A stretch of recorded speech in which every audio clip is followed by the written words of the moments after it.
wasn't the plan. Don't wanna demand it, I've done what I can. And I never mentioned the times you were rude. And I never mentioned when you hid the truth. Scared to lose it all, I won't stand a chance. And I don't wanna fake it. What if I can't walk away? Got me saying away, hoping I don't make the same mistake.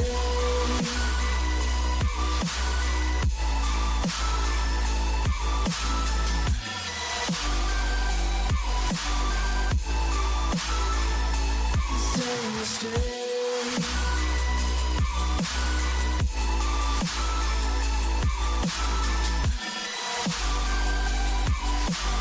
Hoping I don't make the same mistake.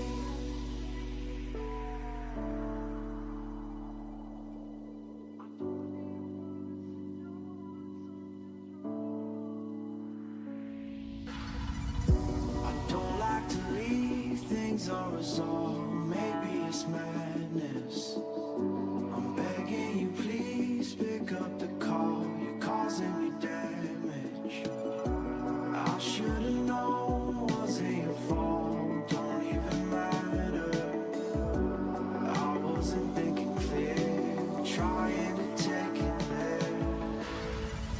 Scared to lose it all, I won't stand a chance. And I don't wanna fake it. What if I can't walk away? You got me standing in the rain, hoping I don't make the same mistake.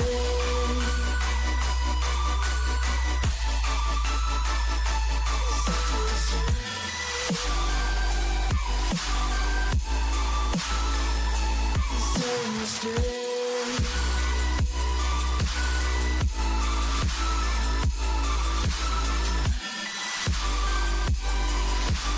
Hoping I don't make the same mistake.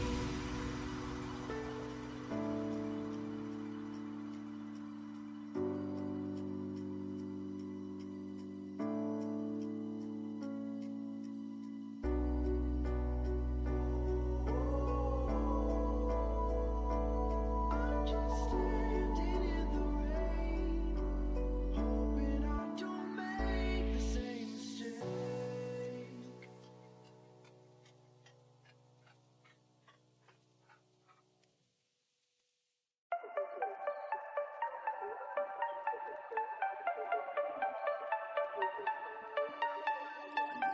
Hand out, she holds. It's feeling like we've been here before. We're both so broke. That's something that'll keep us afloat. Don't walk too slow. We can't keep falling deeper again.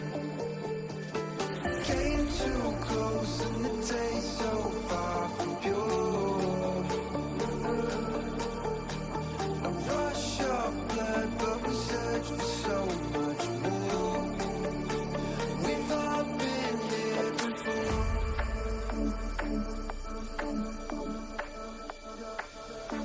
We've all been here before.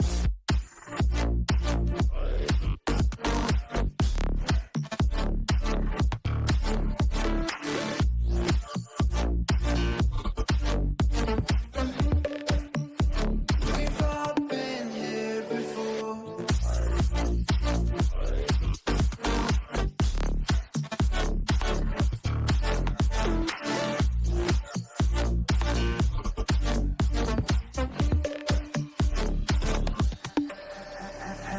Hand out, she holds. It's feeling like we've been here before. We're both so broke. That's something that'll keep us afloat. Don't walk too slow. We can't keep falling deeper again.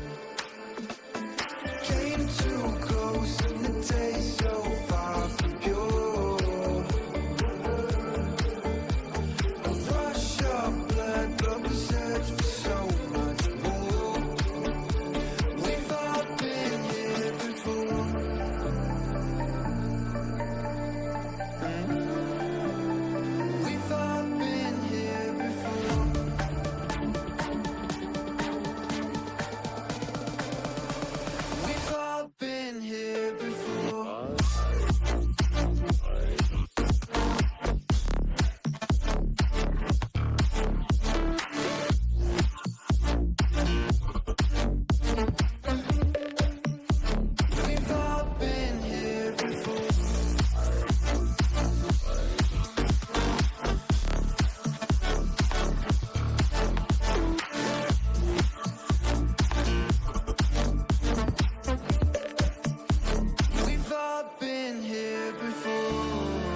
Welcome everybody to another Shenandoah Esports broadcast. We are live once again from our esports arena here in Winchester, Virginia with a slightly different view, as you may have noticed. We've got a bit of a special show to bring you today, as I'm joined by my lovely brother Kevin Clayton and Ben Kincaid, right? We've got the TriCast coming for the first time this year, and we are going to bring you 2 Smash games, a League of Legends game, and some Tekken action. So we've got a long show. We hope you'll stick around through all of it because it's going to be a lot of fun. Guys, you ready?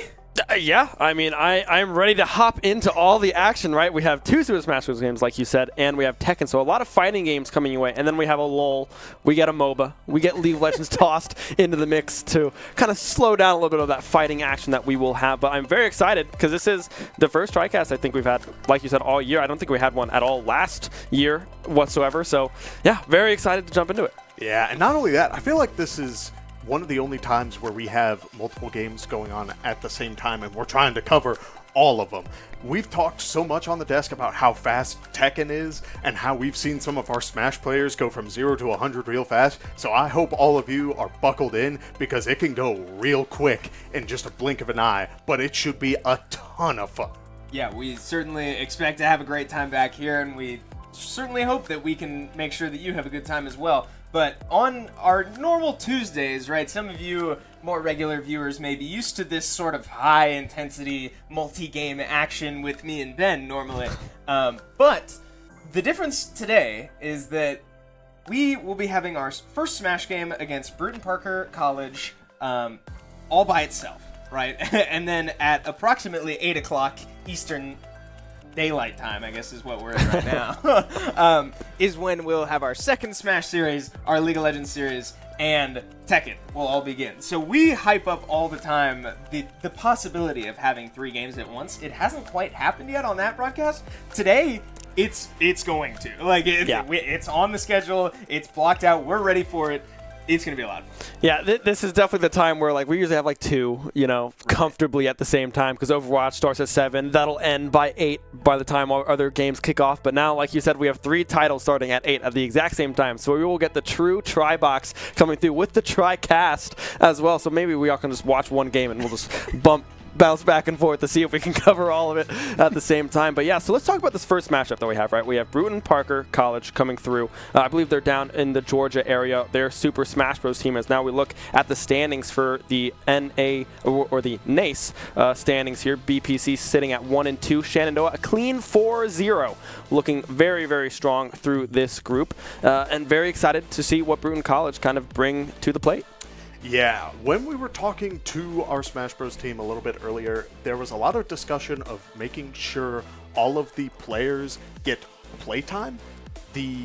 It's having a 6-person roster can lead to situations where you are trying to make sure, okay, hey, we want to go into these final bracket runs with as many players as we can. So the subs need games. They're not allowed to just stay a sub through the entire thing. They need some in the regular season. So I wouldn't be surprised if we see a bit of a rise in our some of our subs on the Smash Bros. Roster here today.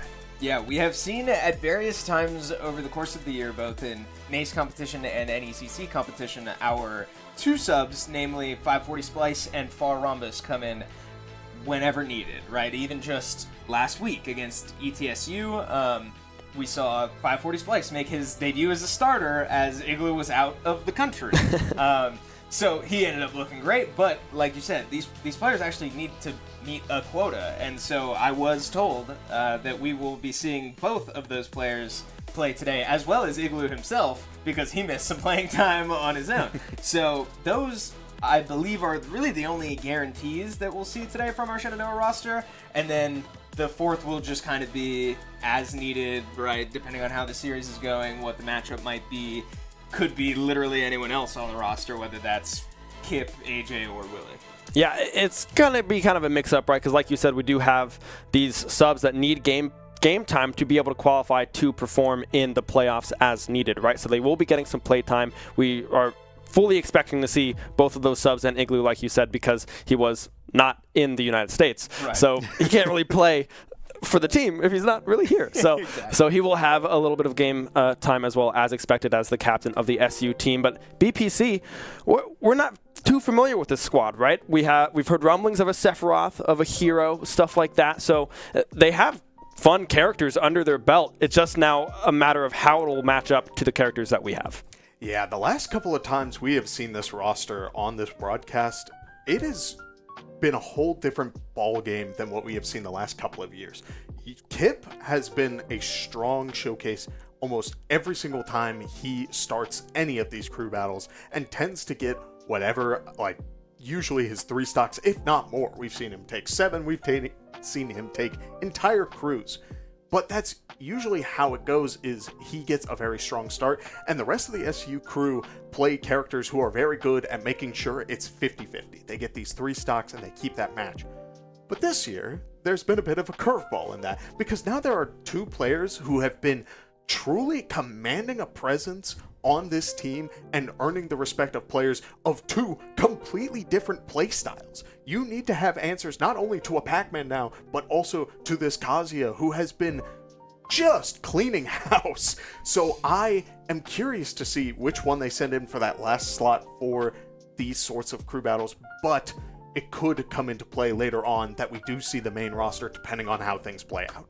Yeah, and it's truly up in the air. I think it's safe to say that that decision has not been made, and it will be made as we see it go, right? That's the flexibility of this team. You said it. We have so many different play styles and sort of strategies as a cohesive unit that when we're able to slot in different pieces as needed, we cover so much ground. And it's been so much fun to watch. And you know, we had the opportunity to watch just last week a matchup of these 2 teams at the very top of the standings, right? A close series through and through, but ultimately Shenandoah kind of showing out, right? Walking away, namely Willie, walking away a winning man in that series, taking, I believe, 8 stocks total and only losing 1. Well, I guess 2, because he ended up SD, or not even SDing. He ended up suiciding himself for the last stock.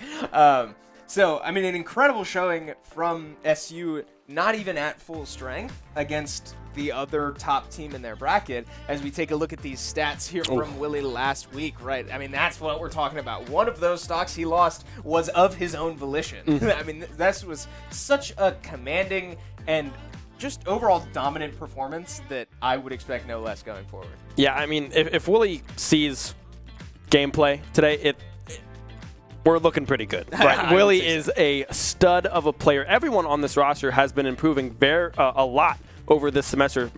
Mainly these subs, 540 Splice and Far Rhombus have been playing extremely well. Right, Far Rhombus on this Jigglypuff, making a name for himself, right? We brought him on the team through tryouts. We're very confident in the capability and the ceiling that this player can go to. And he was on the squad that won Game Mason, right? He was able to show up, show out, and play very, very well. And then throughout the semester, right, he's been seeing some gameplay here and there and has been looking very, very strong.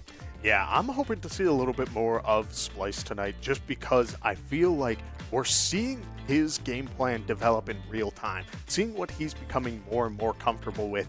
He is a very aggressive player from what we have seen on this desk, because he makes sure that he is in the opponent's face at all times, tries not to let off that gas, and while that is fine, I think as those matches progressed, he started to realize, okay, wait a second, these players are doing a really good job of either creating distance or getting me off of them. So now it's that sort of bait and switch. You're playing a really fast character. Can you get your opponent to throw out a move only for you to start landing your knees and your falcon punches and going crazy? Yeah, and we haven't really had a fair shot yet for Splice to go out and really show what he's capable of, right? Last week he was kind of thrust in and, you know, certainly had his opportunity. It looked great when he was able to, but it'll be interesting to see what he's capable of today. And we've talked a lot about this Shenandoah roster, and for those of you who may have kept a keen eye on the standings, you'll notice that Brewton Parker is 1-2. And I believe that's because they went through some hurricane reschedules just by nature of where their school is located. So this is a team that we don't know a ton about. We as the desk, as well as the team out in the arena. And like you said, you know, we have reason to believe that they have a couple players that we'll name as we go. We saw their match against ETSU, and in that series they played a Sonic, Pokemon Trainer, Sephiroth, and a Hero. And that's basically what we've got to go off of, right? There's not been a ton of, I guess, film on this school, if you want to call it that. So it'll be interesting to see how this team is able to adapt and sort of play, go on the fly, right? And sort of adapt to whatever this team is able to put out, because we don't know what to expect. Yeah, we are on a slight delay. We have a little bit of tech issues coming through, so hopefully we'll be able to figure that out soon and hop into game. But BPC, while they're 1 and 2 in Smash, right, we haven't been able to see a lot of them. They are a very successful esports kind of college as well, right? They showed up at DreamHack Atlanta, right? Coming up second in the Rocket League Collegiate Invitational there, and they looked really, really good. So we know there's talent at this school. We know it's for sure there in Rocket League, being a very, very strong team down in DreamHack Atlanta. But now we get to see a little bit of their Smash Bros. Side of things. You mentioned we have 4 characters that we kind of know of, right? Yeah. And that's what we got, right? That's what we're rolling with. So it's going to be interesting to see kind of if we try to read matchups, right? If we want to put up Splice's Captain Falcon into something like this Pokemon Trainer or something like that, as we go into the camera, it looks like Far Rhombus is sitting in the hot seat right now.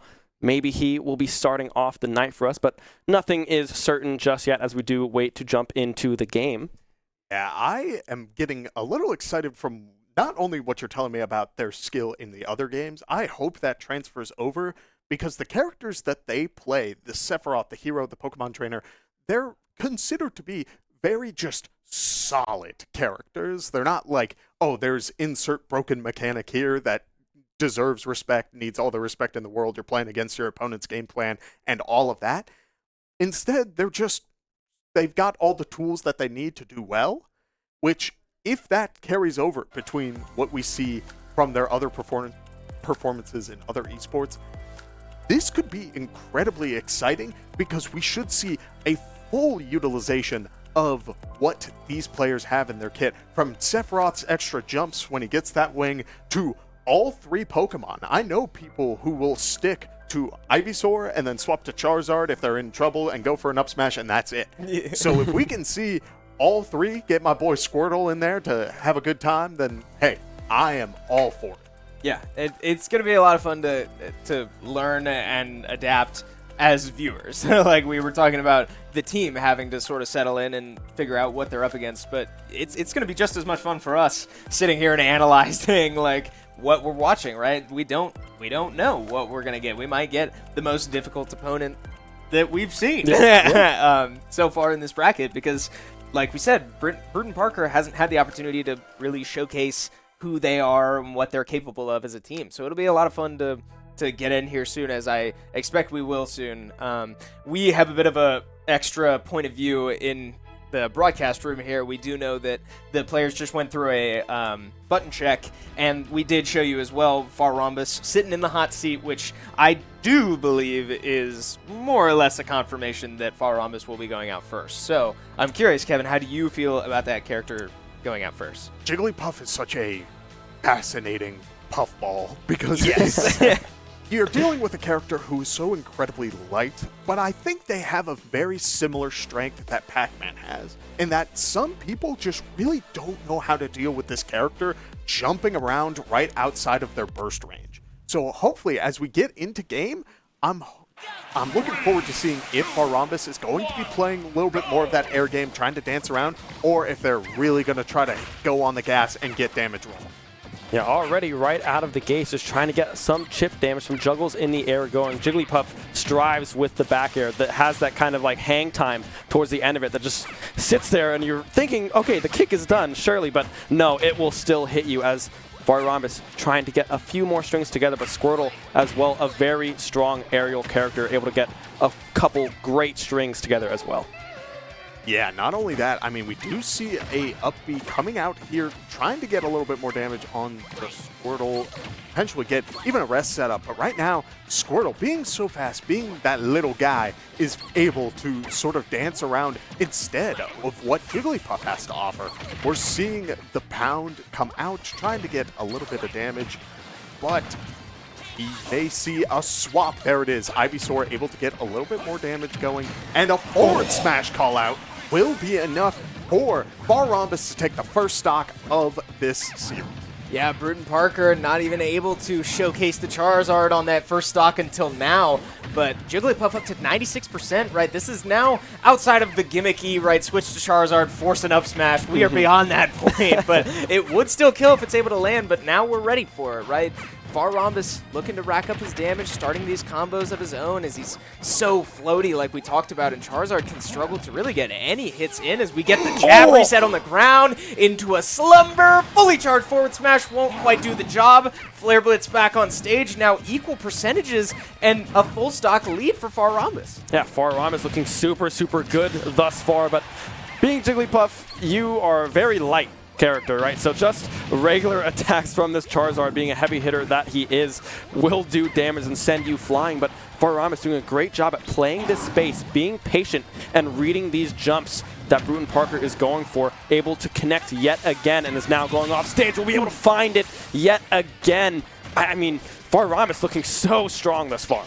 Yeah, I mean, just about anything will take this stock. Look at the beautiful Ivysaur up air, able to get one to start things off, but now you're dealing with Ivysaur's sort of range game as Jigglypuff. He will get a little bit more combo damage if the first hit hits in just the right way, but on the other side of that, look at this. The Ivysaur damage just starts to rack it up all at once. Jigglypuff is already at 61%, and at any point, we could see a Charizard swap into the up smash, and it might just take the stock just like that. Yeah, Jigglypuff's such a, floaty character also means that you're such a light character, so these early percentages are actually still really dangerous, as we do see a forward smash come out there. Now 100% would certainly mean that a Charizard up smash could secure this kill, but so far, Brewton Parker opting to not take it just yet, racking up more percentages, looking for the projectiles, but that also means that Rhombus can set up plays like this, right? Getting the Ivysaur off stage, but a switch to Charizard and a Flare Blitz to get back to stage lands right in Rhombus's teeth and finds that stock. Yeah, Rhombus was trying so hard to protect that second stock, but that switch was honestly just perfect, right? The Flare Blitz just full force connecting on to Rhombus as the back air will connect and will finally be able to wrap up that first set there for SU. A very strong start, to be sure, because not only did we see Rhombus come out the gate swinging, I did enjoy seeing that Pokemon trainer start to adapt. We saw Charizard's Flare Blitz was used a lot to get back onto the stage, and so Jigglypuff was sitting pretty, saying, all right, I'll just keep sitting here. I'll let you go high if you want, because you're still going to be in a bad spot. I have so many moves to cover high options. And then Charizard said, well, what if I just hit you with the Flare Blitz instead?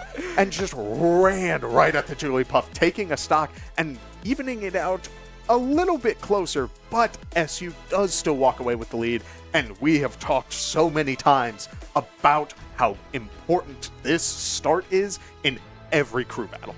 Yeah, because all of a sudden, whatever percentage Jigglypuff finished that match at is gone, right? This is now an equal opportunity for Rhombus to go in and do exactly what we just saw and take early stocks, because those early stocks now mean the world. That type of extra credit in this crew battle setting is what wins you games. So we do have advantage at SU, and a big one at that, although just one stock. Yeah, I mean, if Rhombus is able to go into this next set and just take one, right, that's huge, because then that sets up Splice, Igloo, and possibly AJ or Willie to just come in and be like, all right, let's just clean house, right? Let's see what we can do. We'd expect to see Splice coming through with the Captain Falcon, depending on who they put out here. It's kind of like a toss-up, right? If we can get that first stock, that'll be huge. That extra credit goes a long way. Yeah, I'm hoping to see. We did get a little bit of a peek at Igloo practicing before this matchup. Now, I'm not going to say for sure what sort of character Igloo should be playing in this sort of matchup.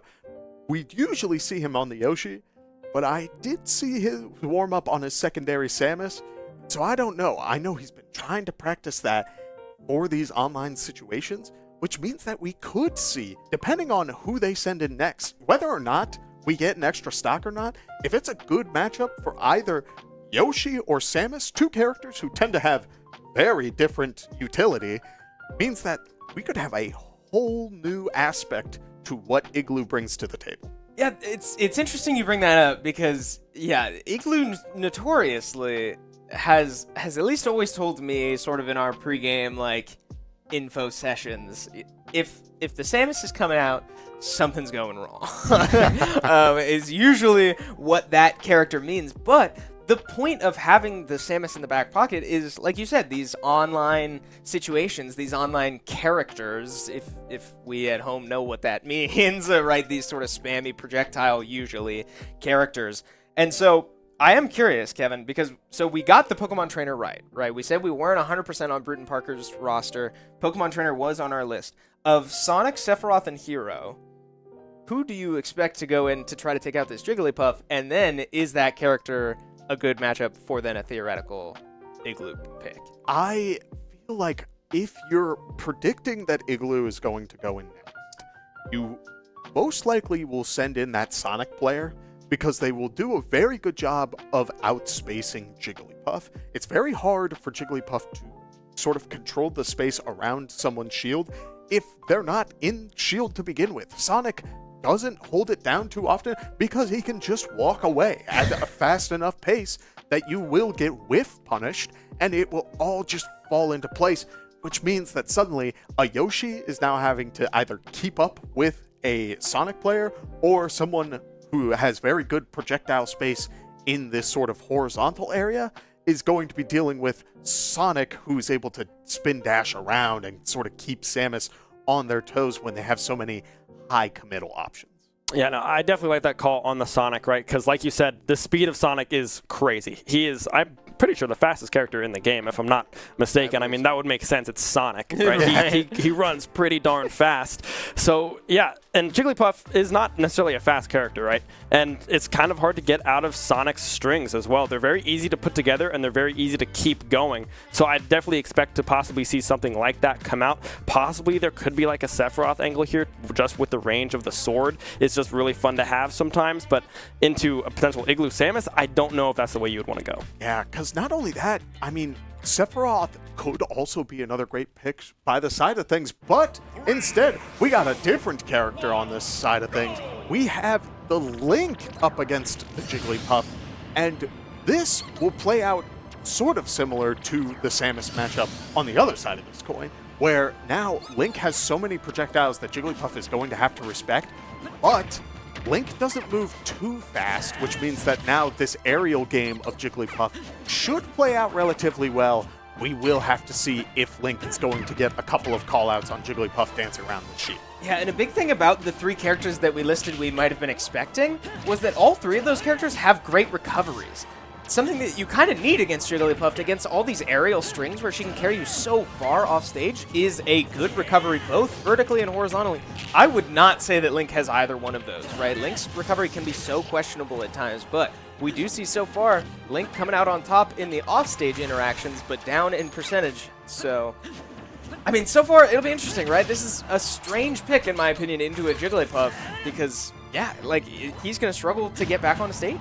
Yeah, look how Mini Bob is doing a really good job of being preemptive right now. Trying to call out the Jigglypuff before they're even in this sort of first area with these up smashes. But now we should see another aerial come out from Link, but he does it too early, which means that Rhombus walks away with stock and is able to live at 135 playing as Jigglypuff. I mean, I don't know how this Jigglypuff is still okay.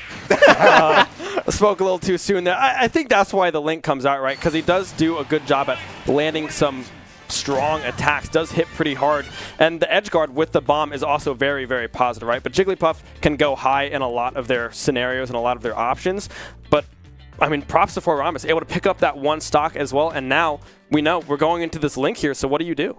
Yeah, I mean, you have this sort of character who it tends to play a little bit far back, has good aerial boxing options, and we saw a little bit of that just now, where Link was sent off stage, and rather than saving options for the recovery, trying to play defensive with air dodges and stuff like that, he was very aggressively swinging back at Rhombus, which means that if you're going to try and play a game off stage against this Link, you either want a little bit of range, or you want some sort of intangibility of some sort on your moves. I wouldn't expect we see the Captain Falcon unless he's very confident in punishing this Link for going down too far and then using the up special, which means we may see Captain Falcon come in with a couple of boots down to the bottom blaster. Yeah, I think it's safe to say that if we see Captain Falcon be the next character on your screen, it will certainly be a pretty flashy matchup. But I'm curious because we teased a little bit this Igloo Samus, and I said that this is sort of a, online type matchup where against characters that zone you out and throw a bunch of projectiles. In my head, Link is that character. I mean, am I wrong? Like, I think of like a Toon Link or a Young Link really being more projectile heavy than a adult Link, a Link. But I don't know. You're right that I think the Captain Falcon makes sense, but is there any chance that we see Igloo, come out with this Samus? We could, and I think if it does happen, it's going to be still a little bit more box-heavy Samus style than just sitting back. Link has this very weird interaction where he can just stand still, then his shield will eat some of these projectiles, including the full charge shot. And while I wouldn't say we would see that interaction too often, Willie and I, the last time we were on this desk, saw that interaction happen in real time where it was a cloud blade beam. The Links are getting really crazy with it on their projectile, just holding up the shield and not carrying. It is wild to think about, but I do think there is an argument for it. If the projectile game is strong enough, it should lead towards Samus, unless Link starts going for some like crazy bomb setups. Yeah, that's what I was kind of thinking with the Link coming through. That shield might just be the barrier to make sure that, all right, Samus is just off the table now just because of that weird passive interaction that all the Links have in their kit. It's really fun to try to play around, but you might not want to play around it, Yeah. So it could be a Yoshi angle, but it's going to be interesting to see because if you get off stage, Link does have a very strong edge guard with that bomb. It has a pretty big radius and it does a whole lot of damage. So it'll be interesting to see kind of if we go with this Yoshi, if it's just going to be kind of that juggle attack, or if we go with this Captain Falcon, who does a great job as just being in your face, but with the projectiles coming through from this Link, it might be hard for Captain Falcon to get close enough. Yeah, another character we may see that I personally think would be incredibly solid is bringing in AJ's Falco. I feel like this character is able to neutralize sort of any sort of interaction, whether you're dealing with a character who's very aggressive, very passive, projectile, close combat, whatever you need.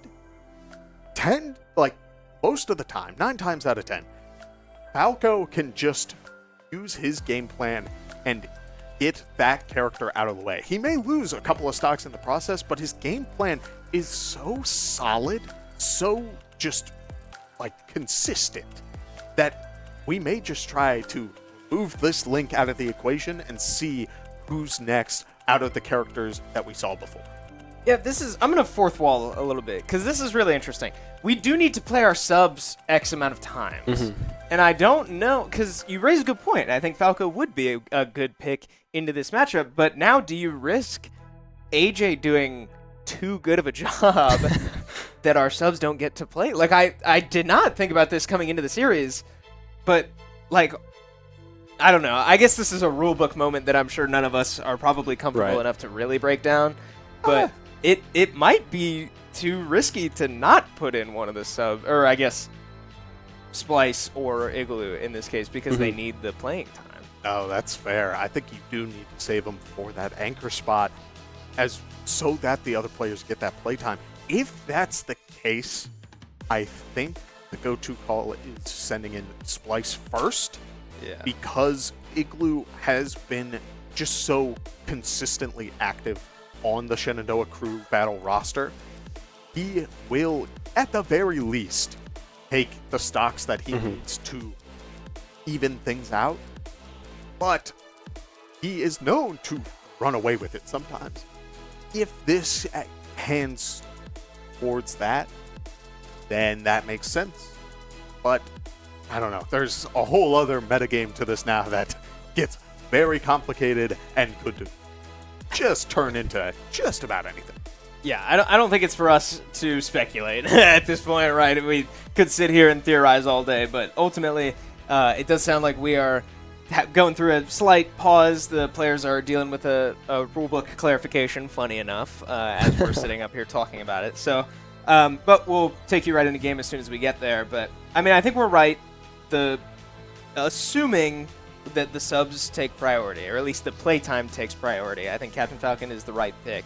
But looking down the line, characters like Sephiroth, Sonic, and Hero, who we think are still on the table, right? God knows if this Link is any one of those players that we saw last time. Mm-hmm. I'm curious what the game plan down the line is for BPC if they know what they're up against, because they might not know the situation with our subs, the situation with our playtime. I don't know what characters here take priority in terms of like anchoring or like who can really go on a run. There's so many sides to that. You could have Hero really mix things up, but as we hop into game, sure enough, the Igloo Samus is live, and we may have a bit of a closer boxing game than we see normally.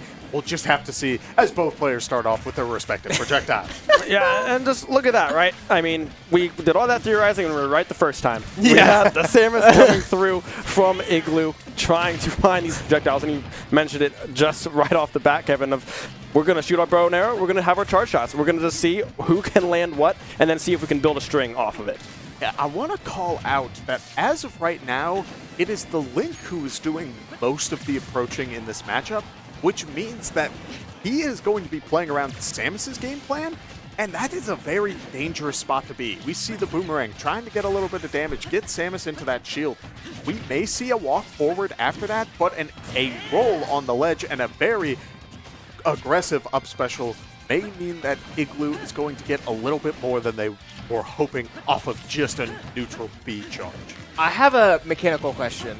Does Link's shield only block when he is, like, standing still? Yes. Okay. I don't believe it will block if he's crouching. I could be wrong about that, but generally speaking, he has to not be moving to get the benefit. It will just keep him in hit stun for less than if he were to just outright hold the shield button. Follow-up question. Does his shield ever, as I will come back to that, a great spike there from Igloo as he knows Link only has one place to go with that recovery we talked about against the Jigglypuff. One-dimensional recovery from Link can spell danger, as I might not even be able to come back to this question as Igloo keeping his foot on the gas. What I was going to ask as we get a slight break in the action here, is there any time when Link's shield is active when he's in the air? There is not, which means that is going to be where he's arguably his weakest for the projectile game. But look how aggressive Igloo is being at just calling out this Link. So many air dodge callouts, and it's all falling into place. I mean, as well as these rolls, Mini Bob is trying to find these opportunities to roll in, get past the Samus with Igloo, committing to something. But Igloo playing a very good patient game. Unfortunately, with an air dodge, that will take a stock off of our frozen Igloo buddy. Yeah, but he will find that move, but it won't quite finish the job. Actually, excuse me, it sure will, as Link's recovery once again comes back to bite him and can't quite make it to the stage. Igloo walks out with 2 stocks remaining, and Igloo Samus making its presence known once again. That scares me. I know. Yeah, I'd be scared. Yeah. It's Igloo's Samus has been sort of cooking for a while. It's needed its time to really hit a point where he feels comfortable bringing it into these sorts of situations, and I'm glad that's happening now. But also, we keep adding on to, okay, so going forward, right, we had the standings behind us of why Shenandoah is doing so well, and we talk about the Pac-Man leading things off, and this Kazuya who's been doing so much at just closing out the game. Now, you're not dealing with just a Yoshi. If you're playing some character that truly sits back and beats out this character, you have to deal with Samus. Samus is annoying, and a lot of people don't know how to deal with Samus. So, that's another character whose game plan, if you don't know going in, you will lose your stocks so quickly. Yeah, I feel like Samus is just one of those characters that they're kind of good at a lot of different things, right? They're very strong in the air, but then if they want to play patient and play that projectile game, which is what we usually see from Samus players, it's really good. And we saw it on full display there. Link trying to get some strings put together, but Samus just being as fast and as agile as they are, just able to get out of them, able to put together something of their own with a charge shot landing every now and then. Well, a lot now and then, right? Yeah. A lot of good shots and good timings coming through from Igloo there. It's going to be interesting to see what they put in here, right? Because now we still have possibly the Sonic, possibly the Sephiroth, and possibly the Hero, right? We don't know which one of those players could have been this Link or if the Link was someone else, right? We do not know that information, so it'll be very interesting to see what comes out here against Igloo Samus. Yeah, and you said it. It's scary that SU's roster now has a viable, keyword viable, Samus in this lineup, because like as a Smash player I hate that. All right, nobody likes to play against Samus, but from a competitive perspective and in the style that is crew battles, it's so nice to be able to have that option, and especially in a roster of characters like Kazuya and Pac-Man and Falco. Samus really does fill a need in that layout, but we see that sure enough the Sonic is option number 3 for Brewton Parker College as they look to claw their way back into this series. Yeah, and not only that, I mean, Samus in this sort of matchup definitely has a rough time. Not only are you dealing with a character who's doing a great job of dashing around her projectiles, but look at the stage. It's so much smaller. Samus's best spot is going to be with that center stage control where Sonic can't jump over easily because they have that protection of the top platform. So now it's going to be on Igloo. You will see after these ledge guard situations going back for that center stage control. Yeah. I mean, currently controlling the ledge here as we see Igloo just trying to get those mines right off stage, but missed a couple of those, but was able to get plenty of percentage there off of the ledge as Sonic just desperately trying to find his way on stage and try to find that zone control that we're so used to Sonic having, right? Both of these players command so much space, but in different ways. Sonic in his speed, Samus with her projectiles. I mean, this is interesting because so far the projectiles are coming out on top. Yeah, and this Igloo has been doing a great job at reading the movement of this Sonic as well. We saw that just a little bit earlier, that roll into the grab right on that ledge, doing a great job at being able to predict these movements as now the slide attack coming through to finish off that stock as well. I mean, Igloo was in a little bit of a precarious position there to start, but now the strings are coming through and Sonic just can't get away from Igloo. I'm seeing a very aggressive Samus right now, going for the down air and is able to take another stock off of this Sonic. And I think that's kind of what you need. You can play this patient game to start things off. Sonic will say, all right, yeah, I'll sit back, I'll take my time and all this. And just when you think you can have a little bit of breathing room, suddenly an arm cannon is shoving you down to the bottom blast zone. It is crazy just how much value this Samus Igloo has is truly immaculate. And it's truly the mark of a high-level player, right? Being able to switch up your playstyle on demand, right? A great little stall there from Igloo to hold on to his maxed-out charge shot. Almost finds it, but it will connect with the Sonic Shield.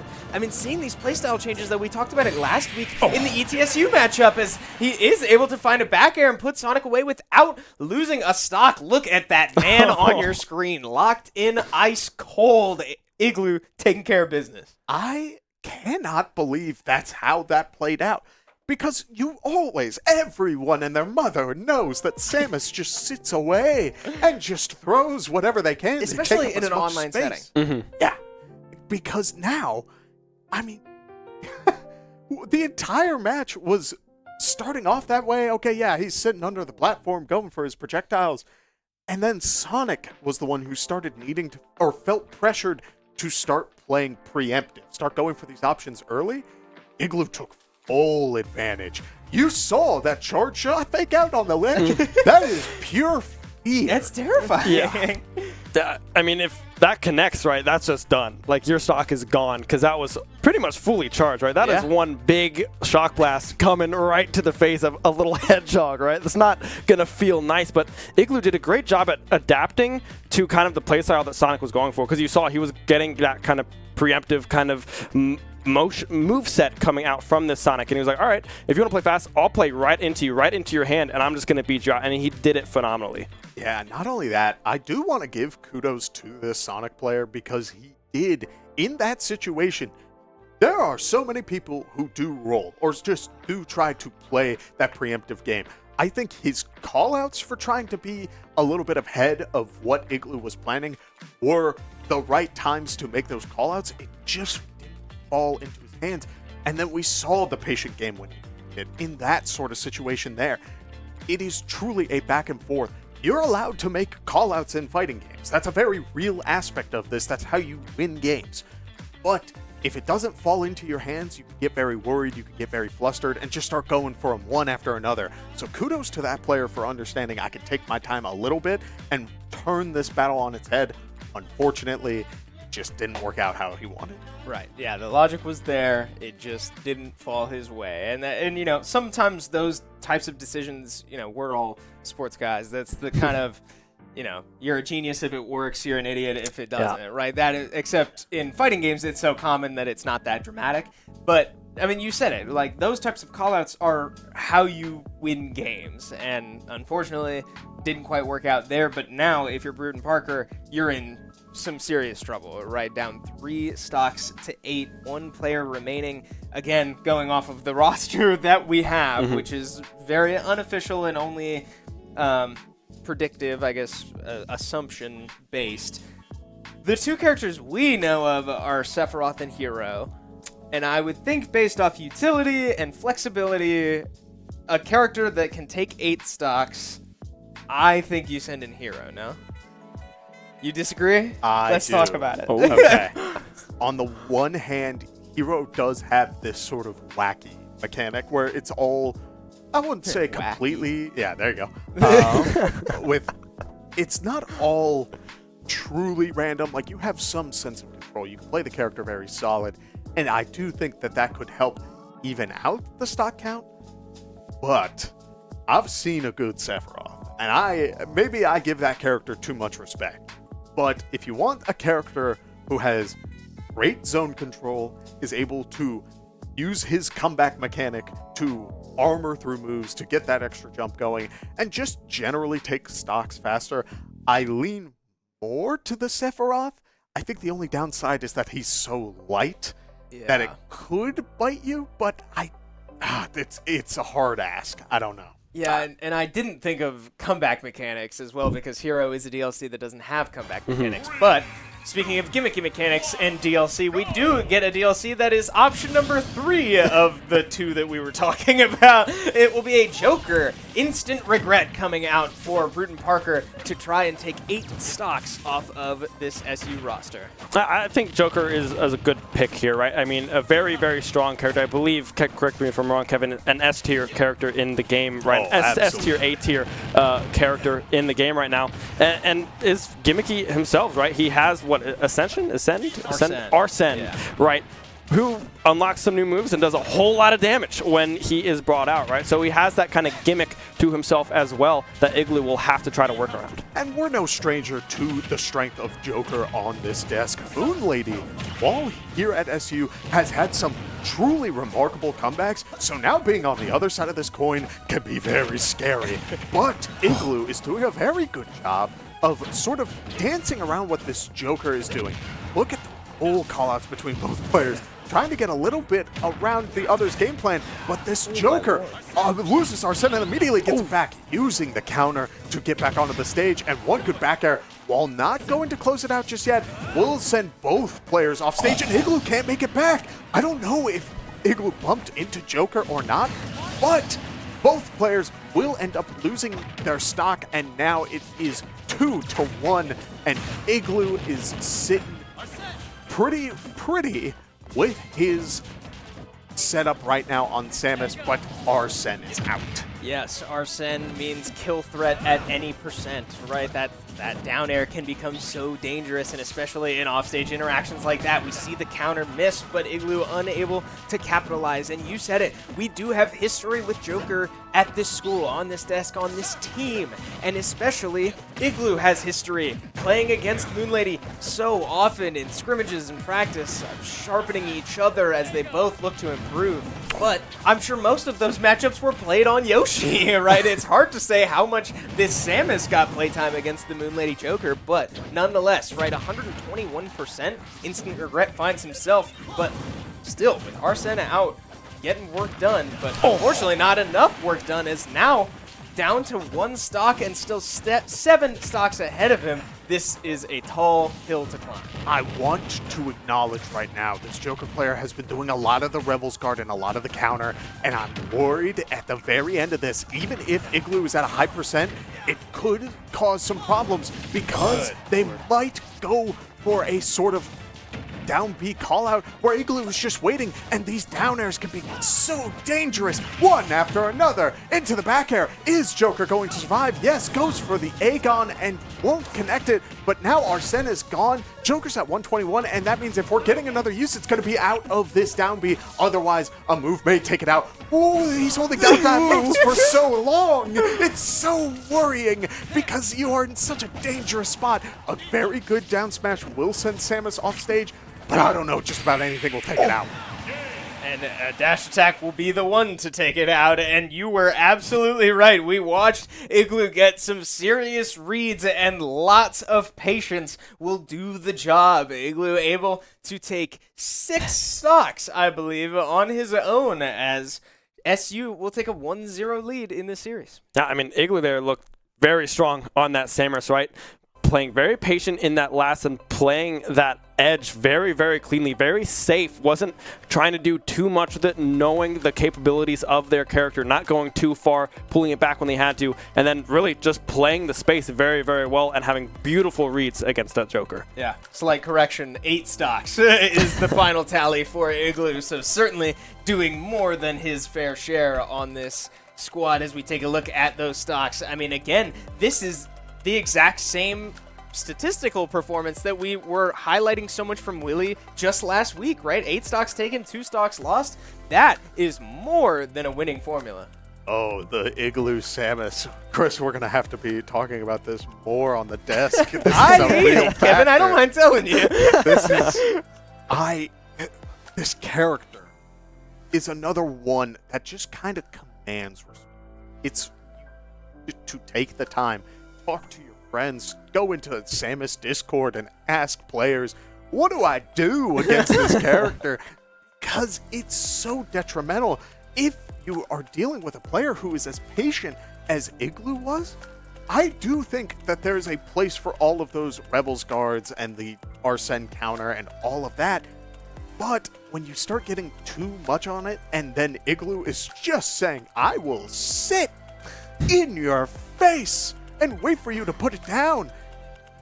I don't know. It's so fluky. It's worrying. Yeah, and this is not the first time we've talked about Igloo in this way, right? He, in a team dynamic, in this building, he is such a cool, calm, and collected veteran presence now. He is the guy out there. I mean, he's the team captain already, so there's a literal term for you. But beyond that, he's so calming. He's always talking to the players, thinking strictly strategically, and he goes out there and executes when he needs to. And so you said it, that level of patience on a character like Samus can be such a deadly combo. I want to acknowledge just real quick, we saw that on the face cam at the moment that game ended. There was no hard pop-off. We didn't see Strictly HBox business. screaming levels of like intense, getting all up in it. But instead, he was just very calm, very locked in, held his composure like a team leader truly should be. And then we saw Kip, who was very excited. But I think that's what you need when you're in these sorts of situations, to show, again, other teams now need to respect this option, and you can't be getting too over the top with it. You can't be like, oh, I decided to throw this out for the heck of it, and it worked, so like let's celebrate and all that stuff. You can have your celebration, but do be careful because someone just around the corner may see it, may recognize the flaws within it, and then punish you the next go-around. You need to stay adaptive. Yeah, that's what I like about having this kind of pocket pick, just kind of tossed back there, because it only comes out every once in a while. Like, it's not a common occurrence, right? We always see Igloo on this Yoshi, the tried and true. We're just going to go with the dinosaur, and we're going to see what happens. We're going to get some up airs and just keep the combo strings going. But when this Samus comes out, it's like, all right, what's the playstyle going to be today? Like, we don't really know how he likes to pilot this Samus, and it changes depending on the matchup, right? We saw it with the Joker. We saw it with the Sonic. All these kind of switches coming through of like, all right, we're going to play aggressive, we're going to play passive, we're going to play a little bit in between. We're going to go with this projectile game. We're going to go with this edge guard game. There's a lot of avenues that Igloo takes this character, and it's really, really scary. Yes, so much fun to watch. And as we now see Shenandoah with a 1-0 lead in this series, let's start looking to the future, right? We saw 4 players come out from this Brewton Parker roster. Something needs to change, right? 7 stocks remaining is not some, oh, we almost had them, like, we can send out our 4 guys again and we'll, like, now we got them, right? Something needs to change. What do you anticipate is the answer, given what we know? Okay, with this, generally, the winning team does not change their game plan. Shenandoah, I would not be surprised if they do send in our Rhombus's Jigglypuff first. And so with that, we saw the Pokemon trainer did do a pretty solid job of sort of dealing with the Jigglypuff, but it wasn't just enough. If you have another player who's confident in that, you could send in the Sonic first to try and get Jigglypuff into that uncomfortable situation where they're playing the preemptive game, or they're throwing out moves and Sonic is the one with punishing. Or maybe you do send out that Link, who was doing a really good job of getting our Rhombus to respect that offstage game, but it was a 1-for-1. We don't know if they send in that Link first. Does that Link keep things even, or does Far Rhombus adapt and then keep that momentum going? As well, breaking the fourth wall again, I do think we may need to see Captain Falcon play. I was going to mention that, yeah. Yeah, I mean, the Captain Falcon is something, like, Splice needs to play. This is the set that he needs to go in at some point. We don't know if that's going to be first, second, last, third. Who knows, right? Even if we get to the anchor spot, we don't know if we're going to get that far. So I'd honestly expect to see Captain Falcon go out first right now, right? Just to get him in there, get him some experience, and see if there's just some mismatch that kind of comes out. If we see something else that we didn't see, if we see the Sephiroth or the hero, to see how Splice fares into those matchups. And then I kind of expect to see kind of Far Rhombus come in, maybe get AJ some playtime as well, because now once Splice plays, everyone is locked in for that playoff position. I tend to, like, when it comes to sending in your first player, I talk a lot about heavyweights when it's these sort of read-based, fear-based characters where you are getting 2 starters to clash with each other and see who is the top dog. And while Captain Falcon isn't a heavyweight, he has enough just flashiness about him. You can really get in someone's head if Captain Falcon gets that snowball going. And I do think the starting spot may be the best chance to do it. Yeah, it'll be interesting to see because we learned something about SU's roster last week. And it was in the series against ETSU, they opted to send out Owls, their Ken and Ryu player, first in their first series. And he lost outright to Kip. And their strategy change from set number 1 to set number 2 was to move him to the back, right? And I think they knew that he was probably their best player even before the first series, but that's strategy, right? To throw your best player out first. Some people do it last. I don't know. They both work, right? It's strategy. But what we saw last week against ETSU was Owls, when he came in the second series, found a lot of success in the anchor position instead of going out first. So it'll be interesting that if maybe, wow, we get the exact opposite. We have the anchor from the first series, Instant Regret, with a character swap to me, Sword Fighter, of all people, is the opening selection for Brewton Parker. Set number 2 is underway. I not only do I think that this matchup is a bit of a weird one, because generally, NECC Sword Fighter sits back, throws out tornadoes and chakrams and all that to kind of force your opponent to go for their game plan. But on the other side of that coin, this NECC Sword Fighter has been going for a lot of counters. 2 counters back-to-back means that AJ calls out the next one and immediately gets a stock while only taking 66 in return. Yeah, so what's the play here, right? What does this NECC Sword Fighter really mean going into the second set, right? Because this is not something any of us expected, right? Instant Regret pivoting off of this Joker into this NECC Sword Fighter, and then AJ as well from SU coming in instead of Splice, right? Maybe it was just, all right, let's give him some playtime, see if we can clean up a few extra stocks, and then put Splice in here. But AJ is not a player to take lightly whatsoever. Full capability in this Falco to really do a lot of damage. Yeah, I'm getting very worried at the moment of this NECC Sword Fighter, who has been just generally hitting a lot of moves off of what I will call cooldown. It's a good strategy. It can pay off, but I've seen so far, so many of Shenandoah's players are so good at playing that patient game. You need to be sure that these moves are going to connect, and while that down smash does connect there, I'm worried that these tornadoes and chakrams are not going to be enough because this NECC Sword Fighter is going for so many moves too preemptive. Yeah, and this is where we need to mention the online factor of this series, right? These are played from a distance, as we do see Instant Regret finding himself recovering back to stage right into AJ's hands. But with an online series like this, these types of projectiles and slow gameplay, he is able to make it back there. These projectiles, slow, sort of patient gameplay can kind of thrive in these types of matchups, but this SU roster is so seasoned. They've been through so many of these playstyles that, like you said, Kevin, they have shown out in the past against this type of playstyle that may work against other teams.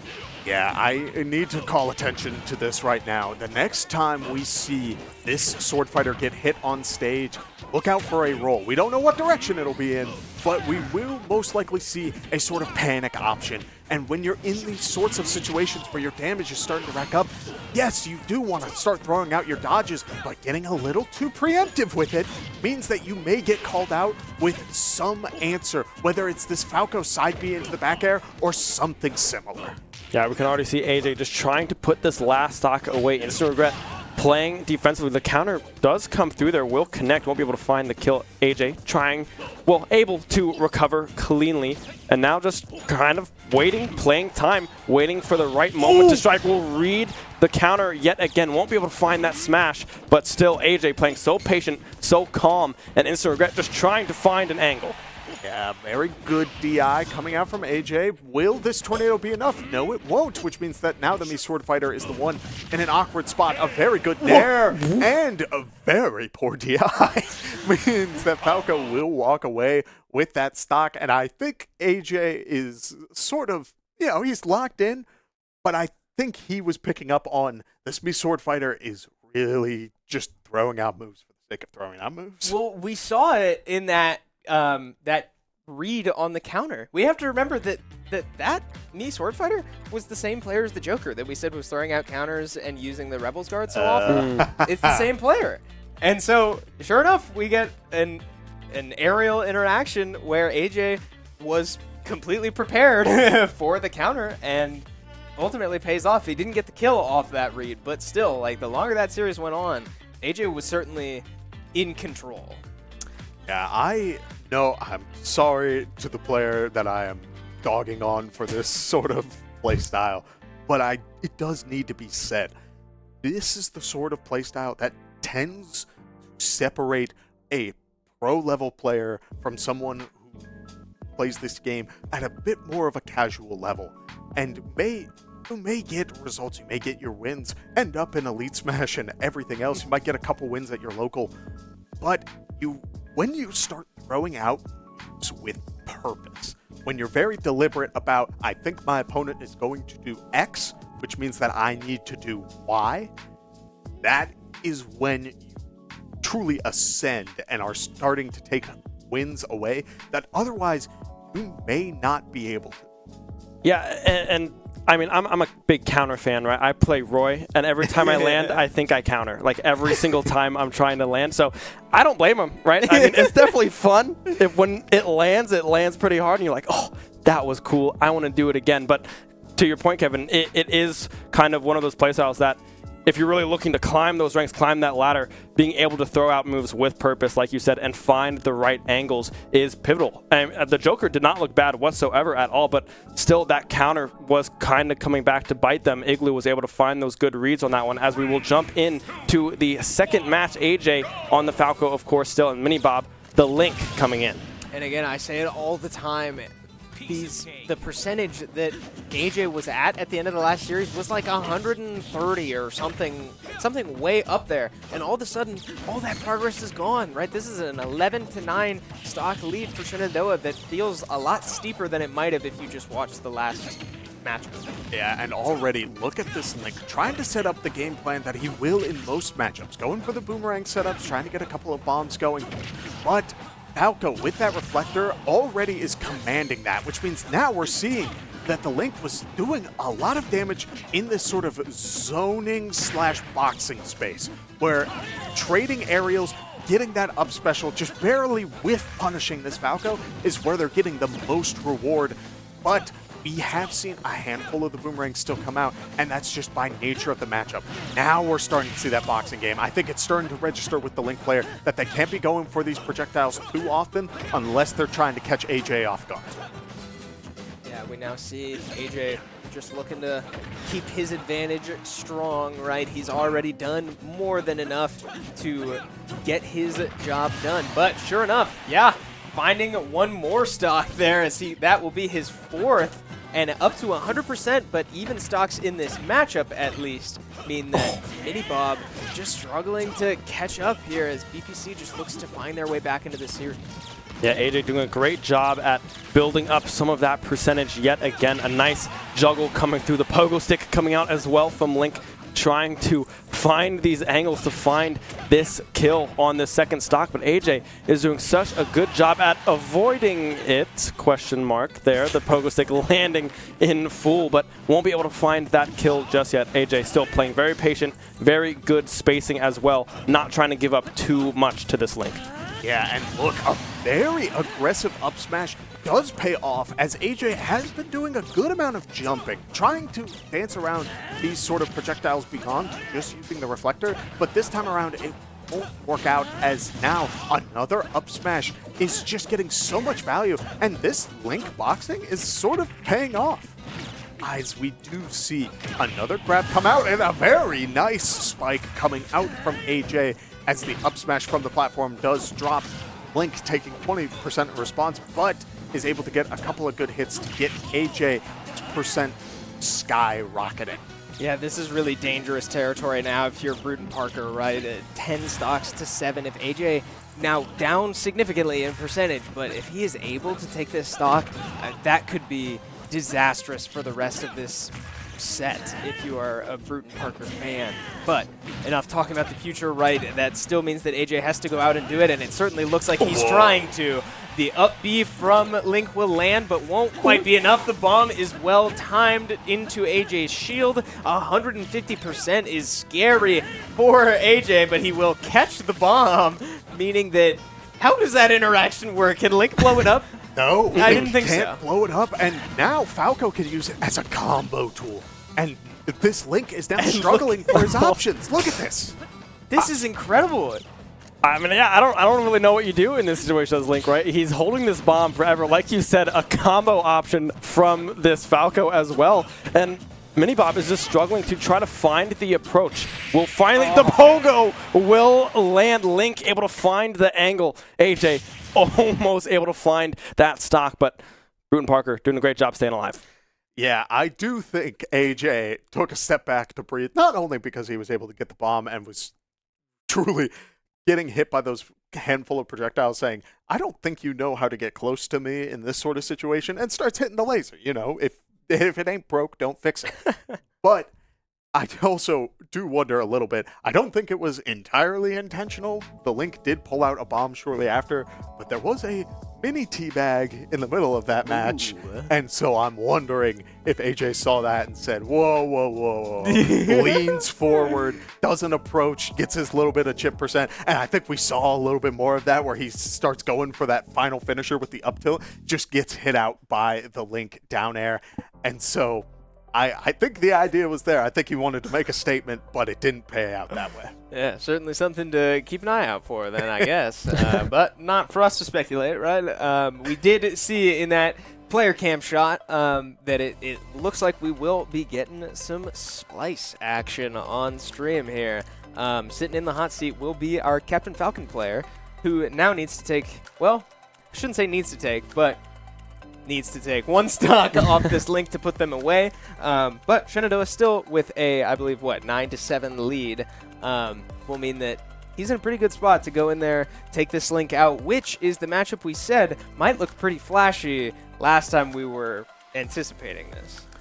Yeah, when it comes to this sort of matchup, not only did we call out those aerials trying to go Link, throwing out an aerial, going low, and then up specialing back up to the ledge, I also want to address that now Falco was using that reflector to negate that sort of projectile game plan. Captain Falcon doesn't have that, so you want a stage that is close quarters and you can get into this Link's face and get him off the side blast zones. Battlefield is a pretty good choice because now you are able to dance around on these platforms, but we will have to see who utilizes that game plan better. Yes. We can already, excuse me. We already see the Captain Falcon trying to put together a few strings. We'll be able to find a couple of them, both sitting around 40% here. But yeah, I mean, I like Splice coming through. Obviously, he has to get some playtime in here somewhere, but thus far, he's looking pretty good, able to get these aerials to juggle, and now he gets to play off screen, but almost was able to find the spike 2 boots, just barely missing for Splice. I was so ready for that to KO. You have no idea. Look at how aggressive he's playing. If he's not running at the opponent, it is a dash back into running at the opponent. And it truly can pay off, but when Link is starting to play preemptive, then it starts working against Splice. So he needs to take a second, get a little bit of breathing room, and make sure he is choosing the right time to go in, as now 30% off of projectiles. One good boot to the heavens into a sour spot back air. Another boot may be able to take it as the knee is thrown out, trying to close out this stock. Whether it's through a Falcon kick, an up special, or the up smash, Captain Falcon has so many moves to take him out. It's craziness. Yeah, that was insane to see the down air just go right through the up special there as Captain Falcon recovers high, a little scary, but able to get back to the ledge and find his way back on stage. 163% is the number to watch if you are this Link player, right? That scary value that Falcon kick won't quite finish the job, but a forward air sure will, or a neutral air, excuse me, will finish the job. Unfortunately, not a down air, not the knee that we were hoping we might see, but Splice goes in, takes care of business, and now we will see Brewton Parker look to respond with their player number 3. I liked that approach of just running off stage and going for the nair. The Falcon kick did its job of getting him into that advantage, but we also know that this Link has been going for options off stage into recovering high, and while you could go for the spike, try to get really fancy with it, he said, enough of this. He's going to pull a bomb. Like, we know he's going to be in that end lag, so he just ran off. Sure enough, Link pulls out the bomb and then immediately eats a nair to the face. Yeah, and he caught that bomb too, right? It was tossed out, caught, boom. That's boom, true, right? actually. Able to find that angle. I was really crossing my fingers here for a Falcon punch. I don't think that'll ever come out in a competitive setting because, I mean, I was talking with Igloo overseas when we were over there on our gel trip, and he was like, yeah, there's just so much like end lag, and it's so long to have it brought out that like at the end of Falcon you can just shield. Like it's not even close. You don't even get to hear punch before the before the shield comes through. So, I mean, I'm still hopeful. Yeah. I still would love to see it, but I don't think that will be the case. We can always dream. And it doesn't even do a ton of shield damage. Right. But, like, shielding is so safe against that move, unfortunately. But, I mean, we have probably seen it in our Discord, our Shenandoah Discord here. He he posts clips. One, incredible Smash player, but two, I mean, he does have some Falcon Punch combos in there, and especially like off stage. You know, maybe if he's like way ahead and is willing to just hurl himself off stage and throw a Falcon Punch hitbox out there. Someday we may see it, and maybe we'll see it now as Splice does have an opportunity to go in and get more work done for Shenandoah. Yeah, this is the sort of aggressive matchup. Oh, there's the Falcon Punch. We got it, ladies and Yes, gentlemen. guys. Yes. Let's go. Okay, with all that being said, I hope you all enjoyed the broadcast. No, we got more Smash Bros. To play. Wrap it up. With that, Wolf is a very good boxer. Captain Falcon is a very good boxer. The only thing that may separate it is whether or not this Wolf prefers to play a zone laser game. But right now, we are seeing more of that aggressive playstyle, which I think is kind of what they wanted. I think they want these two players on a close quarter stage, hitting each other back and forth. And, I mean, it's all sort of playing into Splice's hands right now. But one good forward smash or up smash from this Wolf could turn it the other way around. Yeah, so far, Splice just looking to get any extra credit, right? A 6 to 8 stock in this set so far means that SU's in a pretty comfortable spot. But, I mean, we are seeing the Brawl playstyle come out as a Falcon knee from center stage, no less, will send Vengeance all the way to the Blast Zone and take care of business. Now, a 2-stock to 2-stock game will mean that this matchup is a little closer than it was before, but still with that 1-stock lost last game, and Falcon unable to recover from that one will mean that we are right back to a 1-stock lead in this matchup at least. Yeah, we haven't seen too much of the Wolf recovery just yet, so I'm curious. Captain Falcon has some good options to deal with it, but it's a matter of is that necessary, right? One good side special into a couple of up airs, trying to go for the knee, but the platform being just a little too high means that the move just doesn't come out, and another Raptor boost does not connect, but the blaster is starting to come out now, and that could spell danger for Splice. Yeah, Splice doing a great job, however, as keeping the aggression going, as the recovery coming through from Vengeance as well will connect, but won't be able to find the stock just yet. I like how Splice is playing this, right? He's playing very fast, very in the face, not letting this Wolf breathe whatsoever, and really just kind of playing on their toes right now. They're at 106%, 1 stock remaining here, trying to even this one up and get this Wolf down to 1 stock, doing a great job. We'll be able to find that aerial as well, and now off stage the boots won't be able to connect, but still love the aggression coming through from Splice. Oh! Okay, Wow. sorry. And it looked like it might have worked, too. The rollback will just barely sneak past Splice, so the Falcon Punch won't quite land, but a hard read coming out from Splice won't get the job done. The aerial off the ledge also won't get it done, as now both of these players make their way back to stage, but Splice finding himself off stage, forced to recover, and he will make it back, but not for long, as the back air can't quite land, and man, did we probably just peak your speakers at home. That was so fun to watch. Dude, y'all couldn't see me, or at least the viewers couldn't, but I jumped so high when that came out. I was so ready for that, and it looked so close, but it just barely missed. It has to. I'm positive there's a hitbox behind it. I was positive the moment that Wolf rolled that was it. He had it. I would not have reacted that way if I didn't truly think it was going to land. Like, it looked so good all the way up until it missed, and wow. I mean, I guess we called it. we ask and you shall receive. Splice is a man of the people, I guess, but man, we got to get this guy on stream more often. Wow. Okay, so nonetheless, right, Splice going in and getting the job done. It will be 7 stocks remaining for SU, but still, or no, excuse me, 6 stocks remaining as Splice is knocked out. So, okay, with those 2 players off the table, I do think that player game time requirements have been met. Yeah. So now it is totally up to SU to send out literally whoever they want to go out and finish the job. And I do confidently think that just about anyone can do it, and sure enough, we see exactly that. Kip has made his appearance on the day and will look to take as many stocks as he can. And the crazy thing is, we know that he can absolutely go in here and take 5 stocks. Yeah, hear ye, Pac God has descended from the heavens, because this Pac-Man is truly a deity to behold, as now just already 57% almost unresponded, as he's just calling out this Wolf player who's been so aggressive, and while understandably so, it's just such a dangerous spot to be in when you're dealing with a character who has so many setups, and again, we don't know this Wolf's knowledge of this matchup. Pac-Man has so much in his arsenal, it could truly go either way depending on that knowledge check. Yeah, farming up that bell, trying to find that stun that comes along with it.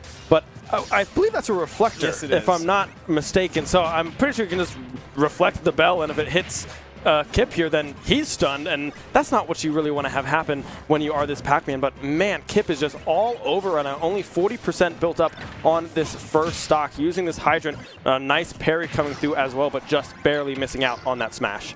Yeah, I want to point out this is kind of the same mentality that we saw with Instant Regret and the counters. The Reflector has come out many times already, and I guarantee that Kip has caught on to that by now. So we might see another really heavy read at some point in this matchup, at least with 2 stocks left on Vengeance and a back throw. Won't quite take the first one away, but again, keep an eye out for that Reflector, right? Oh, wow, can't quite come out there, and it will stun right out of the shield. An easy forward smash means that Vengeance is down to his last stock now. A very good shield poke setup. It's not enough. I'm positive the Wolf is holding down that shield, assuming, yeah, the bell doesn't do anything as long as I keep holding.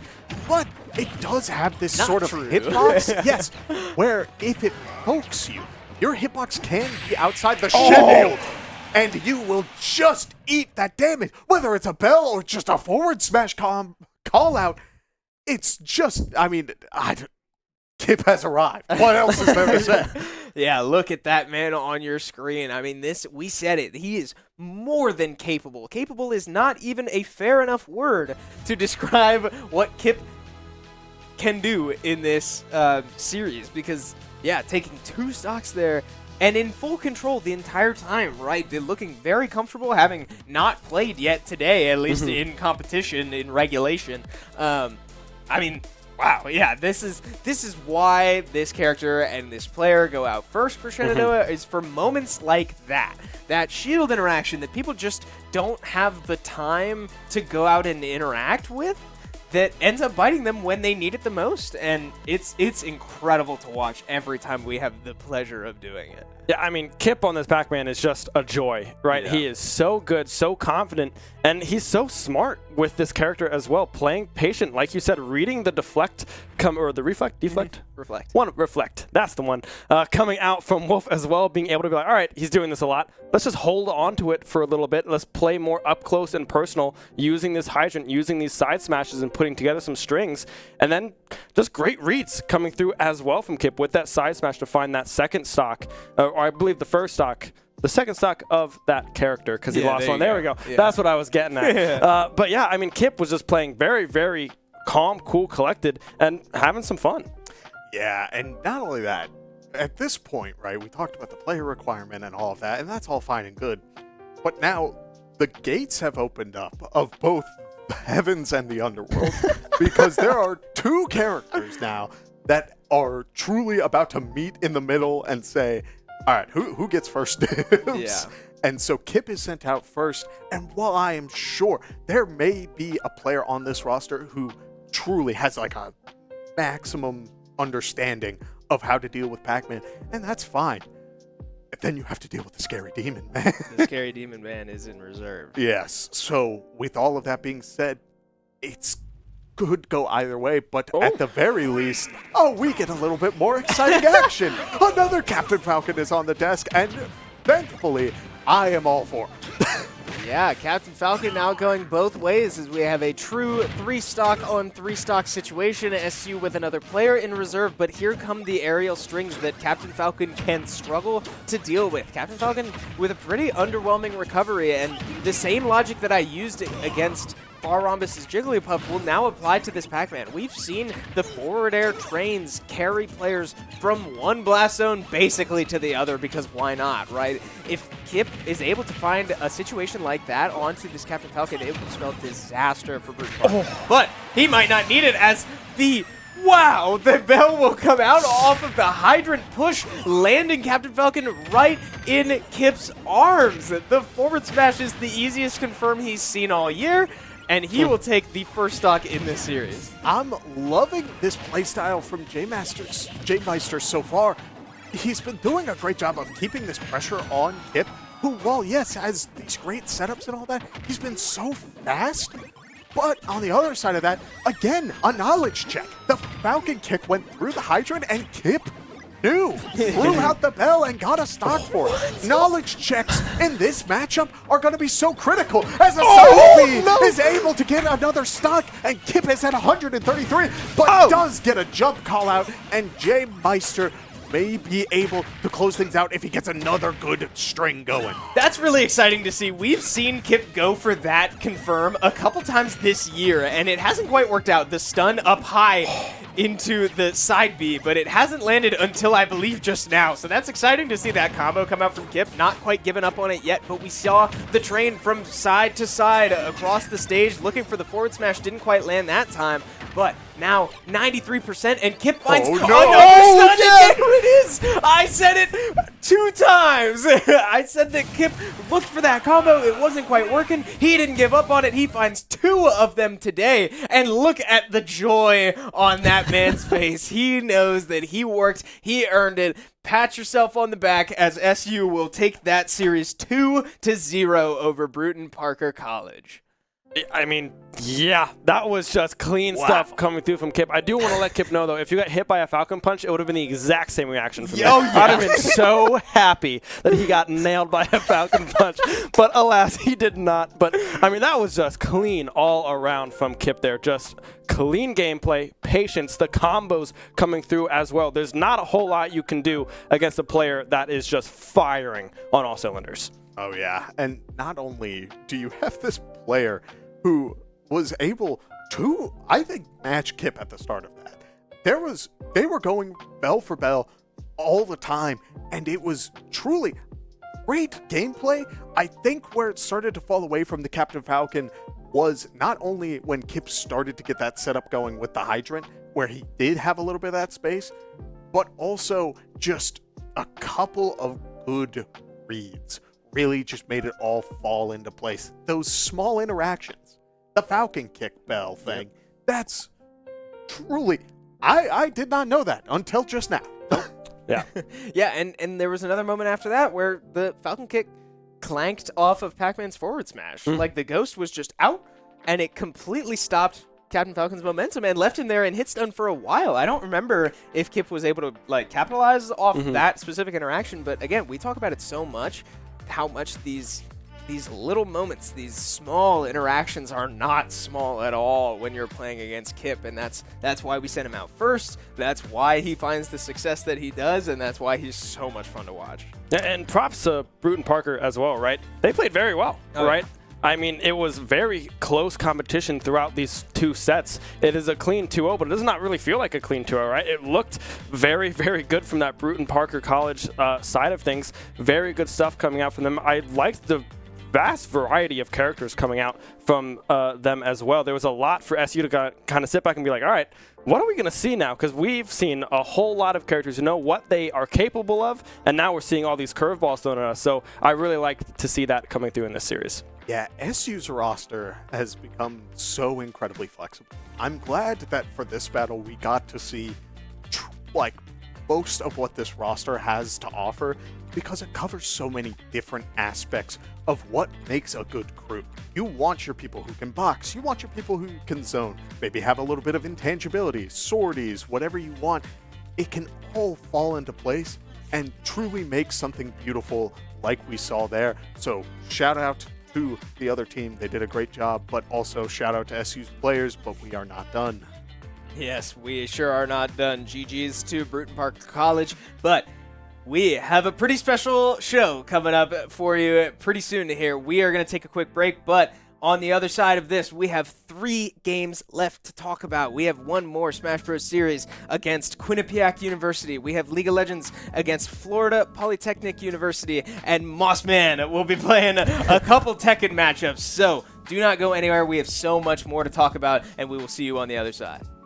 Shenandoah University is a big little university rising. With 22 Division III sports teams, over 200 areas of study, over 300 annual performances, an elite academic esports program, nationally ranked health professions programs, one of the biggest university presences on Broadway, immersive AR and VR learning programs, cybersecurity and computer science programs, and innovative undergrad and graduate programs. all at a place that cares for you. Shenandoah University is the big little university rising. Find out more at su.edu/rising. We have the esports arena right here on campus in Winchester, Virginia, and this facility acts as the hub for all esports activity at Shenandoah University. Students are able to use this space not just for competition and practices, but also as a living learning community and a sandbox for them to come and explore and practice and try out things related to and through esports in the gaming industry, so that they're getting that hands-on learning and the skills necessary to help them find a career by the time they graduate. We also have the professional level broadcast production booth, where we do all of our broadcasting and production, from casting of our games that we play right here on campus to working with outside entities to record footage for them as well. In addition to the space that we have here in the esports arena is the esports war room. Our students get to use that space for studying, but also outside projects. So our students get to use this space for professional development and the academic side of our esports program, which is such a critical component to go with that competitive element that we have. So we combine all of our facilities at Shenandoah University with competition, community, and career preparation. We have over 250 days of programming, and there's something for everybody, and we want you to be part of it.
Welcome back to the action here at the Shenandoah Esports Arena in Winchester, Virginia. Chris Clayton once again joined by my lovely brother Kevin Clayton and Ben Kincaid, as we saw you before the break covering some Super Smash Bros. Action against Brewton Parker College. But now, we had a lot of fun with that, but here comes the fun part, right? We have 3 games that we are going to be covering and bringing you over the next probably couple hours. So strap in, we've got plenty to bring you. We will have League of Legends taking on Florida Polytechnic University as we take a look at those standings.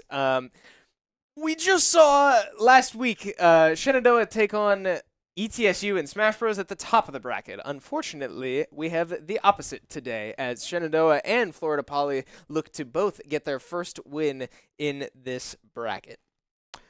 Yeah, so far, these League of Legends players for SU have been a relatively new roster. A lot of these players are doing this competition for the first time, which is great, but that does mean that you do need to get that team synergy down. While, yes, Smash Bros. Does have a little bit of that from what we saw before, these players are very supportive of each other in that aspect, it doesn't change the fact that a majority of it comes down to a 1v1. In League, you do need to lean on each other. You need to be very aware of what sort of team dynamics you want to go for, who is going to be the one carrying the team when it comes to getting these kills, the resources, and all of that, and who is going to be the one helping support all of that. So many aspects go into it, and while I do think it has taken some time for the team to find this identity, it could show today. Yeah, and I believe there has been a little bit of a shuffle of what people are going to be playing today, right? We're expecting possibly Kangaroo Feet out of the jungle into the top lane. Now, Galaxy Bird coming in for the jungle position. Noob will still be in mid, and then we will have Levavane and Empro in that bot lane as well. So a little bit of some swapping going around here. So I'm very interested to see how the dynamic has changed, if at all, if we will be playing through this top side now, or if it's going to still be kind of that bot lane focus that we've seen in the past. Yeah, this sort of adaptation, where you're sending someone from the jungle to top side, it's not a drastic difference. Some of those champions do tend to carry over, or at the very least they have in the past. The big difference between a jungle matchup between players and a top lane matchup between players is limitation on where you can be. You are locked in that lane for a majority of the early game. You can try to make other plays on the map, but you are losing a lot of resources for that, and that is something that I do believe Kangaroo Feet is very aware of when they are playing jungle, understanding the pros and cons of, like, I could be taking these jungle camps, or I could try and make a play down on the bot side. There are so many aspects of it, but it depends on, is he ready for this sort of shakeup, limiting it to a lane. Yeah, we've got plenty of League to talk about, but as we mentioned before, we have 3 games going on at the same time. So while we talk a little bit about League, I do want to take a quick transition over to Smash Bros. Because they will play their second series of the day in their NECC competition against Quinnipiac University, both 2-2 in the standings, and it's worth mentioning that both of these squads, both Shenandoah and Quinnipiac, have their 2 losses against Pace and William & Mary. So this could be a very, very close series, but if any of you at home were able to watch the series we just watched, we have received word that SU's squad will be at full strength going into this series.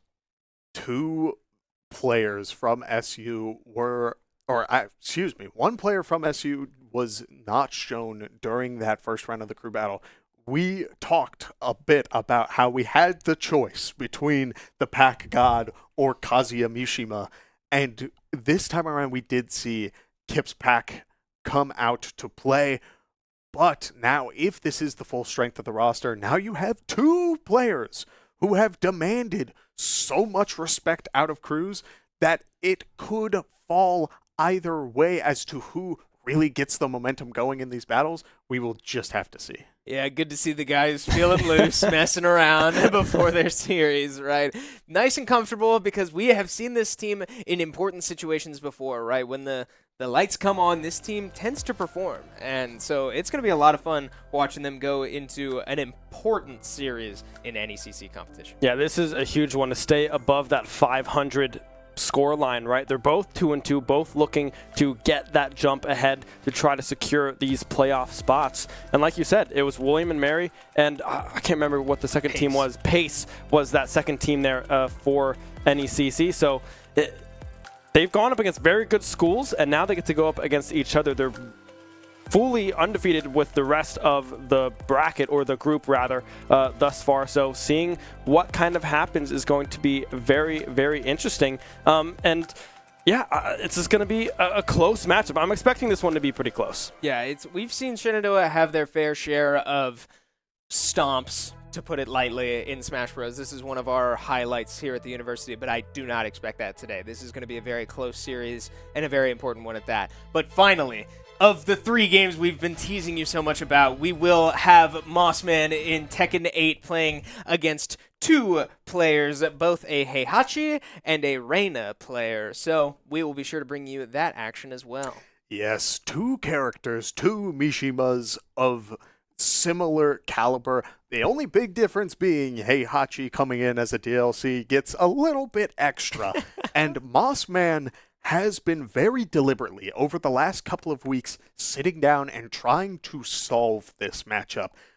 The last time we saw MossMan on this broadcast, he was able to take a game off of the Heihachi, so I wouldn't be surprised even now if he's looking at resources to try and understand what sort of elements he can take advantage of when dealing with a character that is picked up by so much of the player base and is so rewarding to learn, as well as Reina, who plays relatively similarly. There are definitely certain aspects that may carry over from how the lows from Heihachi are just very fast, while Reina tends to play a little bit more in the middle to high game. We will have to see what sort of playstyle these players come up with. Yeah, it'll be a lot of fun to watch, and these are basically equally as important matches for MossMan as he continues to fight to stay above that 500 record. So we have so much action to bring you, and we will be sure that you don't miss a beat. You'll probably see your fair share of triple boxes as we get our double boxes all the time on Tuesdays, but we've got so much action coming your way, so strap in because we are underway. We have our first draft from the League of Legends team coming into the production room against Florida Poly, and it looks relatively normal, at least from the Shenandoah side, right? This is a lot of what we've already seen. Noob on this Yone can be so nasty. Well, hold on, Chris. I don't know if it's new. It might be Noob on the Silas. Wait a minute. Yeah, I think this Yone is going top lane. A little bit of kind of G2-esque coming through, right? We would expect to see Broken Blade piloting the Yone top, but it's going to be Kangaroo Feet here instead. This is very similar to what we're seeing a lot of the time at Worlds right now, right? This Yone, this Silas has also been coming out huge. If you're watching the Worlds tournament, this is kind of what you tend to expect now in a lot of these drafts. This is a very commanding start for Kangaroo Feet to show up on this broadcast for the first time playing topside and say, I am going to play Yone. That character can be so powerful in the right hands, but he's not a jungler, which means that he needs to have been practicing that in the past and is now willing to bring it out up against a Cho'Gath, which could work out in his favor. Cho'Gath tends to be a little more passive. We'll have to see how it plays out. Yeah, we will certainly let you know how it plays out. We'll keep you up to date with all the action, but in the name of keeping you up to date with the action is Smash Bros. Starting their series as we hop in just a little late. Quinnipiac University already down 1 stock as Kip looks to take that early advantage that we stress so much, the danger of this character going out early and certainly finding its value so far. I already, again, we're seeing the crazy Pac-Man setups where a Galaga drop into the Bell back air will be able to close a stock off of this Palutena, who is now at 1. This Palutena has been using these back airs to sort of stuff out these Pac-Man approaches, but now Kip is starting to adapt on the other side. He's taking the approach just a little bit slower, waiting for the back air to run out. Gets the roll read. Another roll read comes out from the Pal, unable to punish it, as now the fire hydrant damage racks up and Palutena and Pac-Man decide to take a step back. Yeah, I mean, Kip doing a great job at playing patiently, trying to protect this first stock as Palutena does drop down to the last stock remaining on this first player from Quinnipiac. But Kip, built up to 120%, can go down if Palutena is able to find a combo, the side smash coming through, unable to connect with that one just yet, but still playing patient, playing cool, calm, collected. Kip doing everything he can to protect this first stock. Yeah, and it's worth mentioning that in the pre-game prep session that I had with team captain Igloo, we didn't know a ton about this Quinnipiac roster other than we knew that they were very strong in the past, and we're not sure if they still have that strength or if they lost it. But the one thing that we had the most confidence in, the one thing I could get out of Igloo was we're pretty sure they have a Palutena player. So if that's the case, if that's the one player that we are certainly aware of and this player goes down early, that could be disastrous for Quinnipiac, but we do see the side special just able to take that stock as Kip was up to a little bit too high of a percentage there to survive it. Yeah, and already I do think we see there Kip opting not to just run at the Palutena, tries to get Palutena to be the one to react, but this Quinnipiac player is doing a really good job of playing slow, trying to understand that they don't need to be the one initiating all of these plays, as we do see a very aggressive counter. We talked about this last crew battle. That is a very dangerous habit to get into, but that's the first one that we have seen so far, which means that right now Kip can't be going for those aggressive reads, and yet another one comes out. I think the pressure is starting to build as the bell does connect, but the up smash is just a little too low.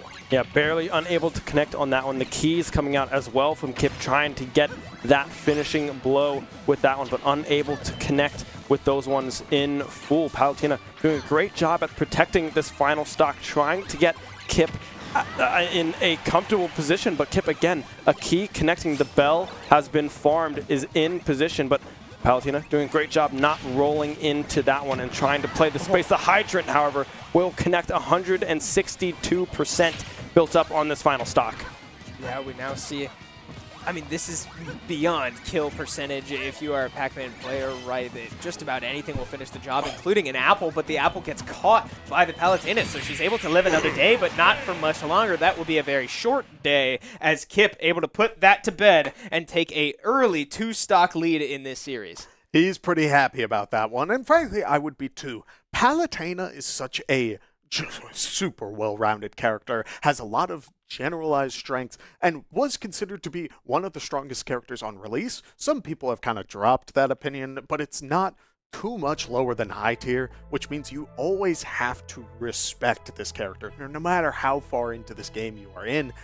And so, dealing with that sort of player now is a huge plus, and again, you gotta wonder who's gonna deal with that Pac-Man going forward.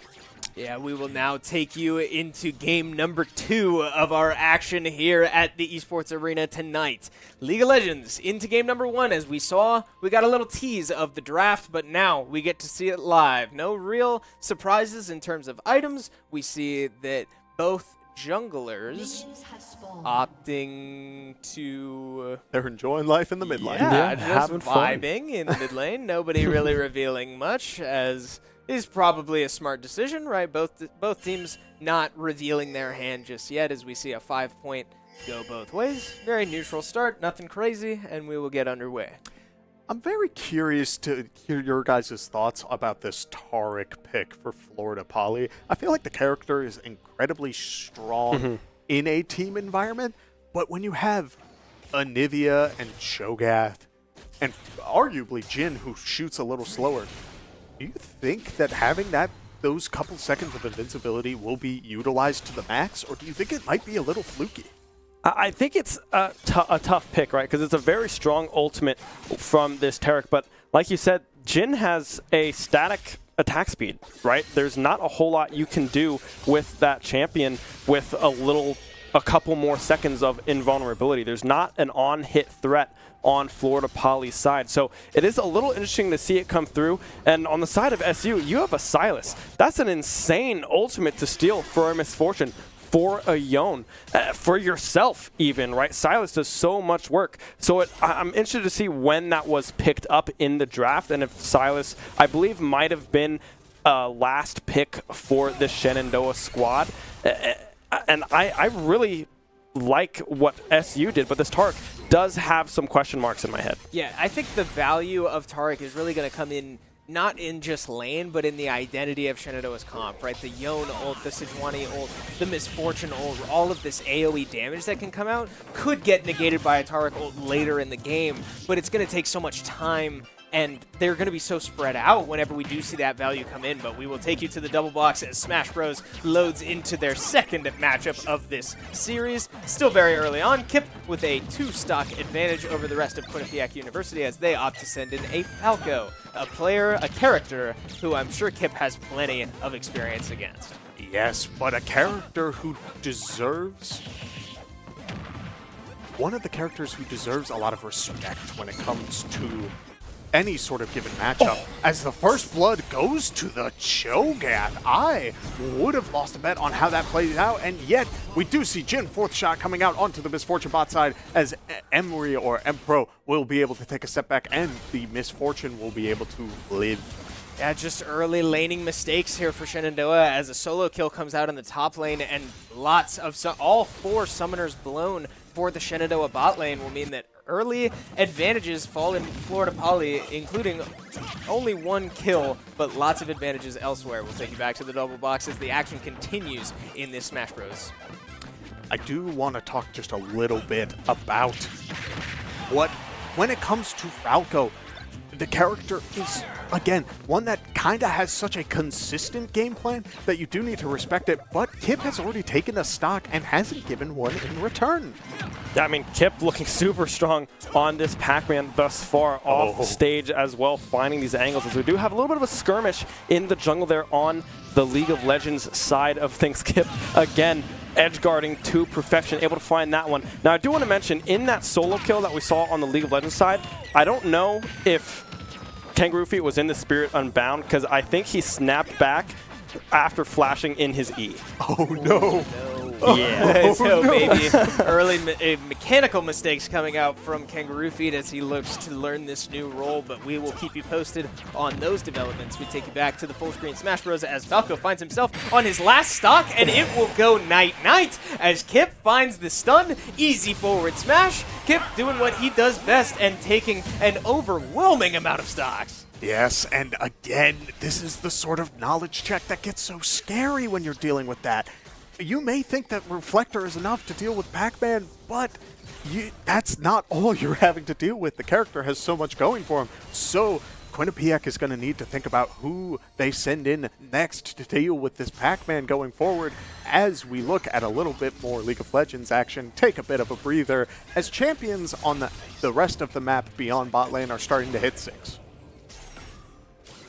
Yeah, this is an interesting comp from Florida Poly because they don't really have the hyper carry that you'd kind of like to see, right? The biggest damage dealer on Florida Poly, I would argue, is kind of this Anivia, right? Jin shots are obviously going to do a lot of damage, but they're so slow, and Jin just serves such a specific niche, and in team fights later on in the game, ideally he's not even in the fight, he's in his ult shooting down from somewhere else. So it's going to be interesting to see how this comp really develops. They are so defensive against the Shenandoah dive, but I can't really see anything else coming from it, as we do see Sneed able to walk out with a grub steal there as Galaxy Bird looking to rack up the other 2. These will be the first grubs off the board, so not a terrible trade for either school here, but it looks like we're not done just yet, right? Florida Poly not willing to just keel over and let it fly as Galaxy Bird forced to flash over the wall to get out, and now Shenandoah did get a grub, so it will be a 2-for-1 trade nonetheless, but Kangaroo Feet finds himself in some trouble. Sneed flashing over the wall to find a stun. It will still find the stun off of a different wall, and Kangaroo Feet will go down. Meanwhile, on the bottom side of the map, we do have a 2v2 leaning Florida Poly's way as well. Jin finding his first kill of this game onto Empro. Yeah, I mean, Kangaroo Feet doing all they can to try to escape from that angle. I mean, you can see Galaxy Bird forced to flash out of the grub pit, not able to secure one of them, thankfully. Noob TPing up to the top side as well to try to help out with that fight, but unable to do anything just yet. And that 2v2 kill going to this Jin Iroh, trying to get some gold flowing into their pockets. But thus far, Florida Poly looking very clean, very calm across all 3 lanes. Yeah, Yone is currently in the mid lane going up against the Anivia and isn't able to get the second Q off, as we do see a bit of an emote, starting to see a little bit of the mechanic issues. This character, again, it's not super easy to pick up, and while they are very good at the moment, you do need to be aware of this, as we do see a fight break out bot side. Yes, Misfortune is level 6, and that could be a difference, but Empro taking a little too much damage to stay in the fight will mean that the CC is not able to come out. The MF ult, she might not even have enough mana for it. She is very, very low in that resource, so something to keep an eye out for. But meanwhile, both Florida Poly bot laners, it looks like, have hit 6, so ultimates across the board, including that very valuable Taric ult. But we'll take you back to the Smash Bros. Action as Quinnipiac University opting to send out a Sephiroth to try to put Kip away. Yeah, Kip is definitely a player who has very good knowledge when dealing with Sephiroth, but I do also want to acknowledge that they're sticking to these lane assignments in the League of Legends game right now, which is very interesting. I'm wondering if the Cho'Gath matchup, him having that level of sustain, has been difficult for Kangaroo Feet to get a hand on, as Poppy is able to take the dragon and get a very good lead for Florida Poly. I also have to ask, if I'm seeing this right, Misfortune has a recurve bow and a Trinity Force component. I am not sure what item that builds into to start things off, but this build, I believe so, Kraken yes. Slayer start, it doesn't have crit, does it? Correct. Okay, so a very aggressive choice to start things off, as well as a very aggressive apple from Kip being able to take a stock again, and he's going in unresponded. Yeah, meanwhile, we do have a gank here in the mid lane from Shenandoah, the first real team play success that we might see from Shenandoah, as the egg will come out. Kangaroo Feet very low, but if they're able to find the damage onto this egg and give the kill to Kangaroo Feet, that will be a Yone that is right back in this game. Fully completed Berserker Greaves, and now plenty of money in his pocket.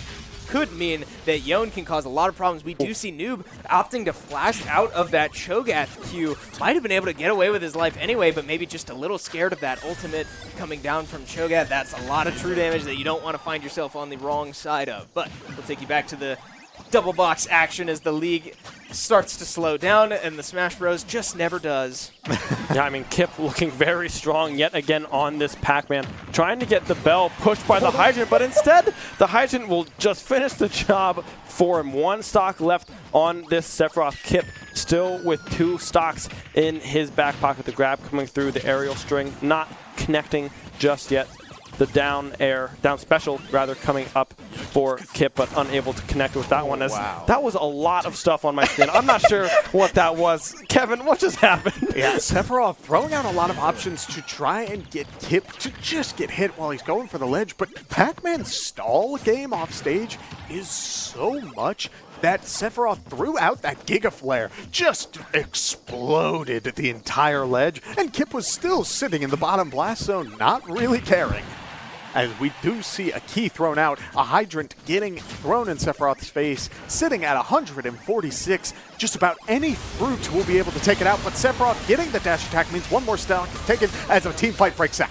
Yeah, fighting over these last remaining grubs will mean that Noob just looking to try finish this kill onto the Anivia with no egg, but a great Poppy charge will drive him right into the wall and directly into the ground. Kangaroo Feet looking to find his way back in, but unfortunately forced out, as now we do see a flash engage from the Taric. Finds 2. Flash barrier once again from Levavain will mean that this curtain call could find some serious value. Shot number 3 lands onto Empro, and he looks to dodge the 4th, but he won't quite be able to do it. 4 shots directly into that Nautilus's face is a lot of damage, and he will go down. Very well played from Florida Poly's bot lane. We are starting to see the builds to completion, what sort of approaches these players are going for. Cho'Gath opting for the Heartsteel, Poppy going for the Sundered Sky, and Anivia with the Rod of Ages. They expect this game to go late.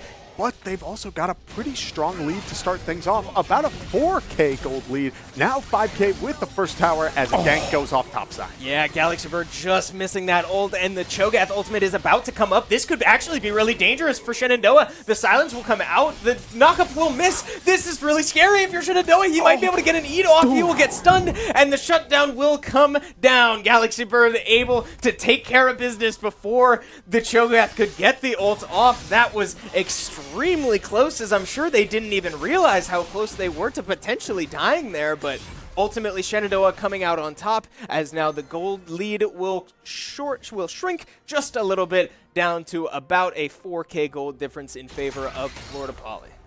Yes, I mean, look where the gold is landing right now, Ben. So much is falling into Florida Poly's hands, and their items are finished while SU is still looking to finish their own.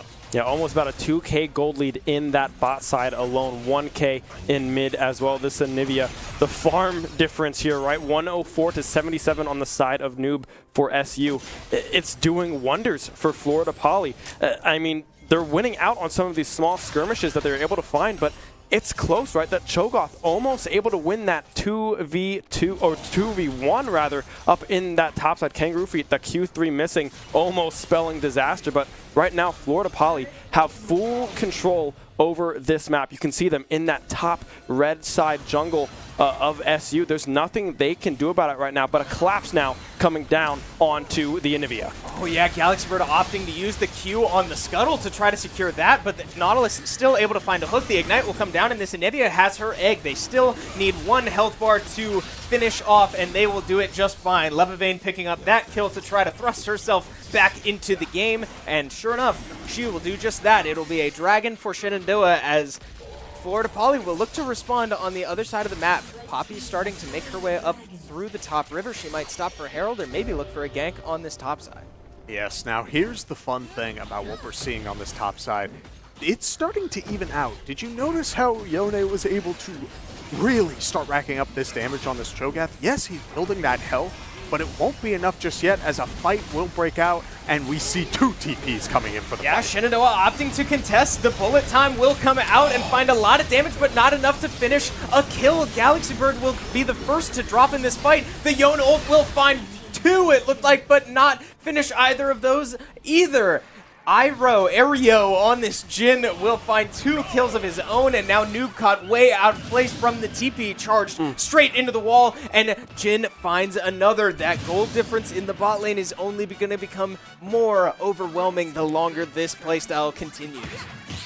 As we move on to the double screen side of things here, we do see Pac-Man at 1 stock, but does he care? No, sir, as a 60% is dealt onto this player on Quinnipiac. 71 unresponded, as Kip is looking to close it already, opting to go for a nair, and the bell is thrown out, hits the soccer ball, but a 90% lead as an orange is tossed.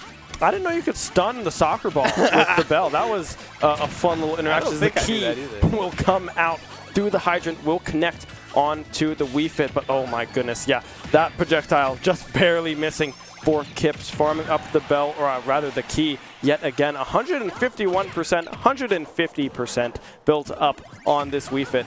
I mean, Kip just playing beautifully right now. Yeah, Kip effectively has not really been hit yet. The only damage he's taken was from his own hydrant landing in his face, but this Wii Fit unable to get any traction so far, as now she finds herself up to 175%.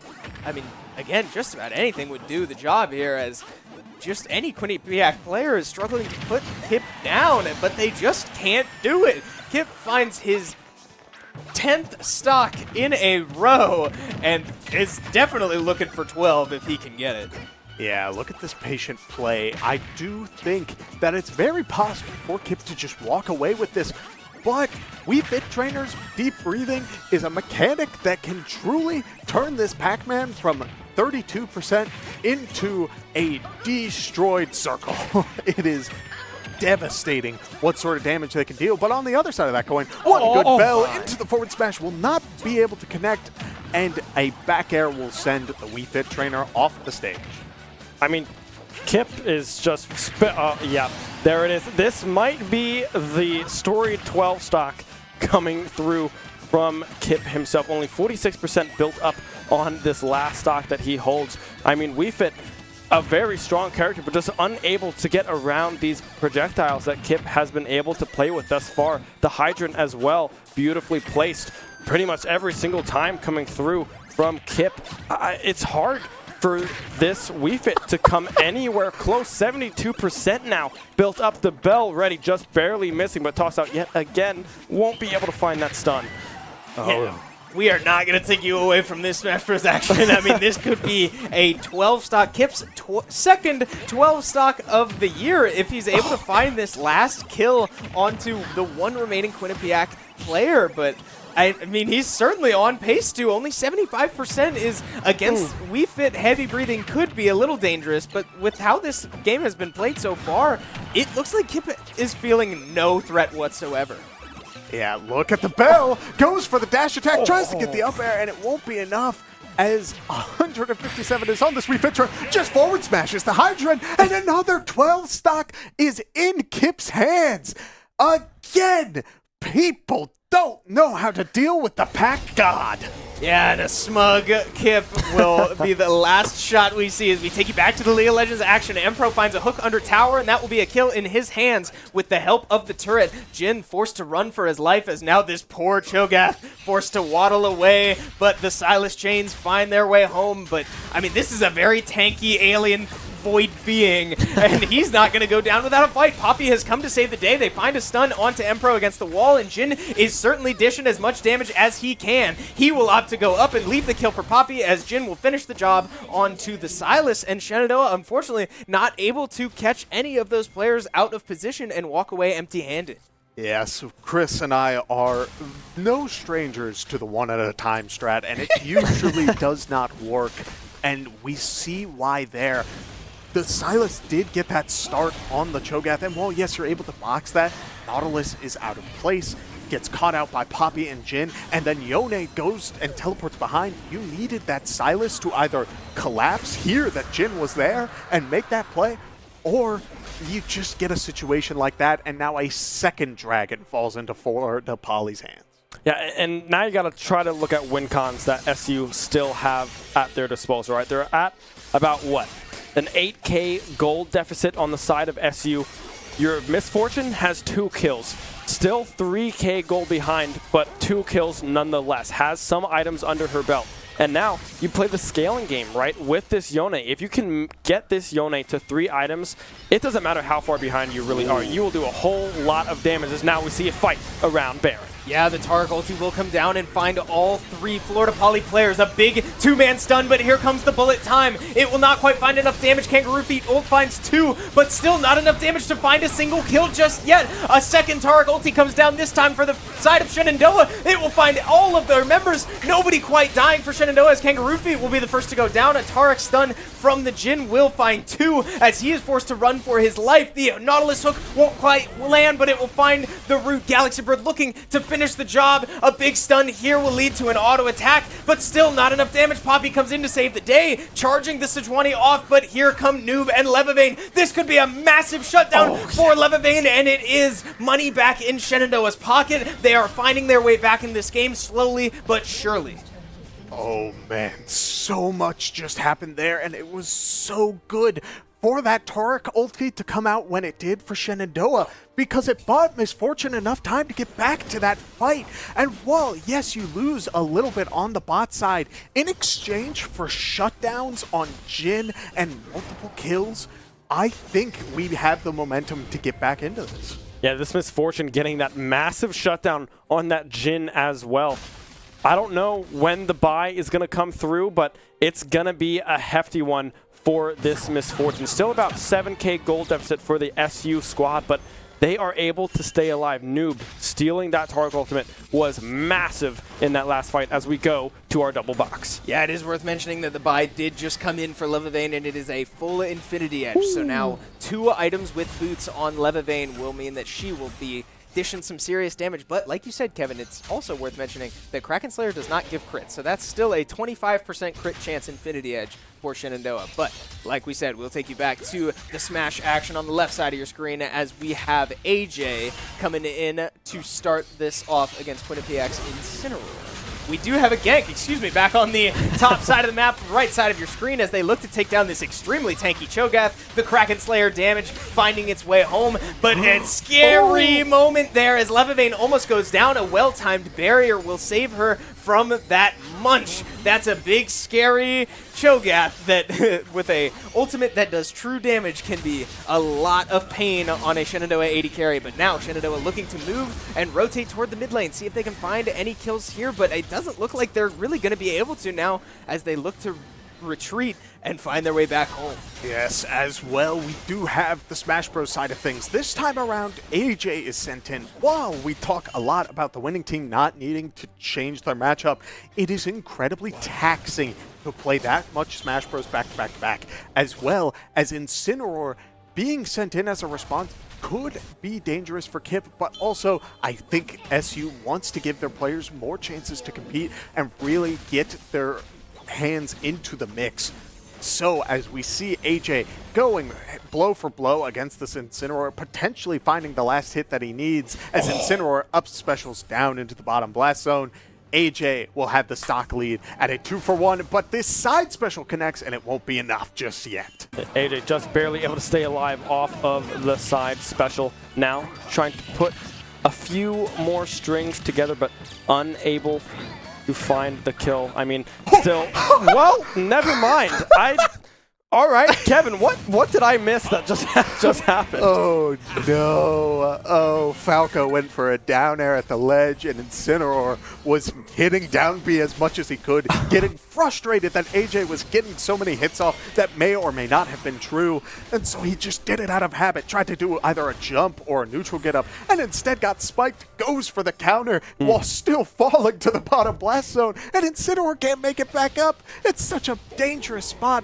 But we will go back to the league action as Shenandoah walks away with a lead to start things off as a gank takes place. Yeah, we've got a nice little skirmish between two very tanky people. It does look like Silas has gotten a couple Cho'Gath ults off because he looks a little bigger than usual. So that could be something to keep an eye on the longer this game goes on. But 4 people top onto this Cho'Gath and plenty of CC between a Sejuani and a Nautilus will mean that Cho'Gath will certainly go down just about every time. But Florida Poly opting to say that is totally fine. We will take our 3rd dragon and move to Soul Point. Yeah, Soul Point is it's going to be a Baron force. We're trying to call the bluff, but the rotate now coming through Noob is so unbelievably low. The curtains will be called. This Baron will make or break the game for SU. They will pull off of it a wise decision coming through given Noob's health bar.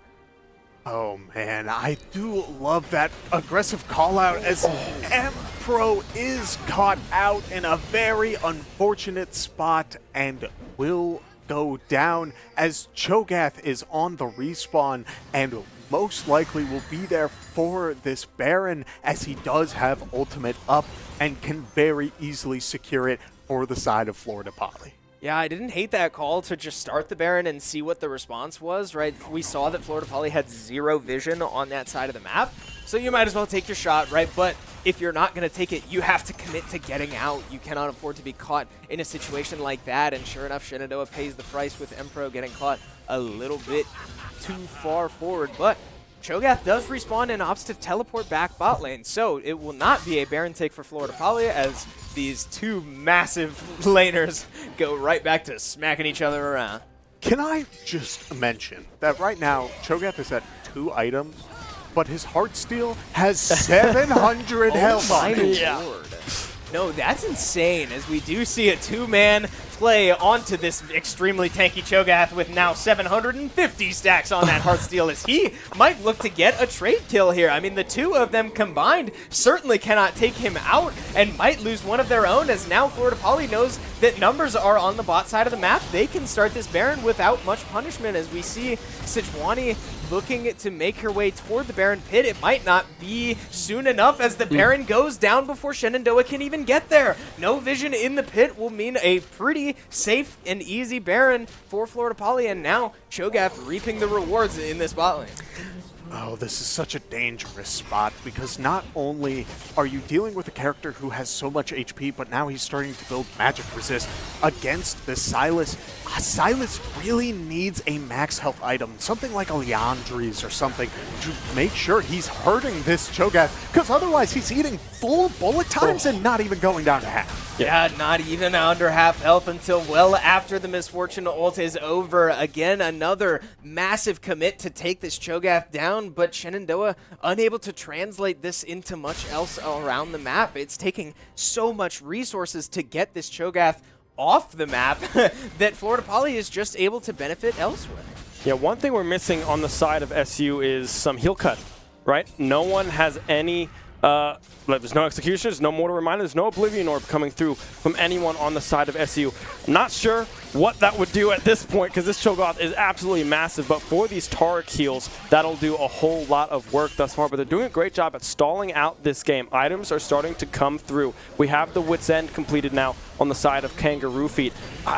Levivane getting close to this LDR as well. We'll be able to cut through some of this tankiness as now a fight opens up mid. Yeah, we do see the early damage landing onto Galaxy Bird, but a well-timed knock up there from the Nautilus will save Galaxy Bird for now. Curtain Call is open, but keep an eye on Kangaroo Feet down at the bottom of the map. Forces the Curtain Call to cancel, as now we do see the return fight. Kangaroo Feet forced to ult out as a well-placed Anivia wall will catch him on the wrong side of the law, and now Shenandoah just reeling, looking to get some health back as Florida Poly not in too uncomfortable of a situation here. Yes, as all 5 players are starting to move in on the base. The Baron is still active. The buff just adding so much as now multiple cannons are crashing in from the mid lane as a fight should break out. Yeah, Sylas steals the Taric ult, but only finds himself, and Kangaroo Feet does not have his ult to dive into the backline. We know what it takes to take this Cho'Gath down, but do you put the rest of the team with him, and does Shenandoah even have a chance? It's hard to say. A big knockup coming from the Cho'Gath will find Sylas out and dead. Kangaroo Feet will be the second to fall as his flash will not be enough to keep him alive. Bodies falling for Shenandoah, no bodies falling for Florida Poly, but the base will certainly fall for SU as they will go down in game number 1. 5-4-0 trade will be the final fight. The Nexus will fall and Florida Poly take game number 1. And that Cho'Gath was such a menace to start things off. Speaking of a menace, AJ able to get the back air off and close out that stock to keep things going for the side of SU in the Smash Bros side of things. Quinnipiac sending in this Palutena for the Falco. And while we did see this Palu against the Pac-Man before, I would argue that this matchup is a bit more familiar to the general Smash Bros community, which means that I expect both players who have a very standard game plan. You expect a lot of the same thing from your Nair trains from Palutena and very safe back airs to AJ going for these up tilt and Nair combos. It will be a lot of that standard. It's going to be on the players to try and make the aggressive callouts and keep that momentum going in their favor. And AJ doing a great job at keeping the aggression going as well, finding these aerial strings, finding these neutral airs, like you said. It's 11 stocks to 8. AJ was able to take that first player 3 stocks, only losing 1, but now finding themselves at a higher percentage here against this Palutena, now up to 103%. But still, Palu will be almost able to find that kill. AJ able to recover from that one. But yeah, AJ with good spacing, but with that one, there's not much you can do when, I mean, there's just a bomb on you. Yeah, Palutena really controlling the stage in that scenario. AJ unable to make his way back really anywhere, as Palutena with a well-placed side B will finish the job on that one. AJ still with a comfortable lead in this series or in this set as a whole, right? 10-8. He has more than done his job as he just looks to tackle on any extra kills that he can, and with this Palutena up to 123%, it looks like he just might get that extra credit he's looking for. Yes, as we do see a couple of back airs coming out, the sour spot won't be able to get that stock, and a very good up smash won't be able to connect, as a couple of theirs from Palutena will rack up this damage on the Falco. One more good Nair train will send Falco into a percentage to lose his stock, but a good back throw may mean that Falco instead is the one sitting at the ledge and is in a dangerous spot. Yeah, now 140%. I mean, in that whole amount of time, AJ unable to put this stock away, and I mean, this might be what you're looking for if you're Quinnipiac University. If you're able to take this stock off, all of a sudden that percentage gets wiped away, right? This becomes a significantly closer series. So I don't want to say there's a lot of pressure on AJ, right? He's more than done his job, but if you're able to get this much percentage up on this Palutena and not get anything for it, that would be a bit of a blow that Quinnipiac needs to get back into this set. Yeah, I mean, 180 now to 0. The stock finally found by AJ. That's exactly what you wanted to see on the side of SU. 80% built up. If he's able to put together a few strings of his own as well, this could be a stock in favor of Falco here. This player from SU playing very, very well in the air, built up to 45%, but it's going to be a tall task because this Palu is starting to come online and play very well. Yes, AJ is doing a very good job of making sure that he is DIing out of these Palu throws. You can go for these down throws into the back air as Palutena, but if you do that, it becomes a lot easier if you're holding in. Instead, AJ holding away and getting a little bit of distance means that these back airs instead are not connecting. AJ's holding on to the stock for an incredibly long time as a good Palutena forward air will send the Falco off stage, but a side special into the forward air means that it is reversed, but the counter comes out, and once again, we're starting to see a couple more counters stack up on this Palu. Yeah, you talk about the momentum shift even just across that stock, right? I was just talking about how nice it would be if AJ was just able to get that one more, and all of a sudden, the pressure is the complete opposite direction, right? Quinnipiac just looking to put AJ away. If they're not able to take this stock, that could be disastrous for the rest of the set, but back throw will finish the job. Might have been able to DI it, can't quite tell, but ultimately does die to that back throw. Palutena coming out on top of that one and ultimately putting the fire out that was this AJ Falco. Alrighty, gentlemen, we have a moment to breathe here. Yes, we do. We saw Shenandoah's Smash Bros. Roster. Specifically, Kip started out with 12 stocks and just kind of ran through, which is great. Now, he's set in reserve, made sure that he could close out whatever happens going forward while getting other players' experience. On the other side of that coin, we saw a League of Legends match where Shenandoah had little glimmers of hope, but I think it took too much to deal with that Cho'Gath on the bottom or top half of the map away from the objective, and it ended with a Baron into the hands of the Florida University, whose name I'm forgetting. Florida Poly. Yes. So at this point, for the side of the League of Legends game, I'm wondering what needs to change. I don't know, right? I mean, the draft looked fine, I felt. I feel like it was more of a mechanical problem, right? The draft was very strong, very in today's meta, right? I mean, we had the size. The Yone was picked up, which is super, super strong. If that Yone gets ahead in that lane, maybe gets a little bit of extra help and get on top of that Cho'Gath, I think this game is completely different. But that Yone fell behind early. Levavane on the Misfortune was well, not ahead, but looking very strong on the MF as well. So I think if that top side was a little bit more stable, I think the draft works. I think it was just mechanically not well executed. Small thing about that Misfortune, they walked out of that game with 0 deaths. They did an amazing job of making sure that they were holding on to whatever lead they got. And that's not easy against that team comp. Yeah. Yeah, and that stuff matters, right? If you're going to play the role of AD carry, you need to be able to take whatever financial advantage you get and hold on to it. And that's exactly what we saw that Jhin do. A lot of kills funneled into him, and he ultimately gets a lot of money and then became a bigger problem than I'm sure Shenandoah was anticipating. But you raise a good point, right? That although compared to the Jhin, the MF was behind, the MF was ahead of the rest of her team, right? The money was going to the right places for SU. They were just unable to execute early on, and then that sort of hole they dug themselves in was a little too much to come out of.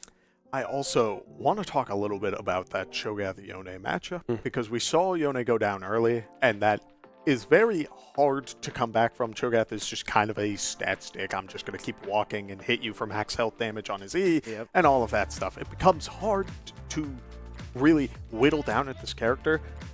but I don't think sending Silas against that Cho'Gath was the answer.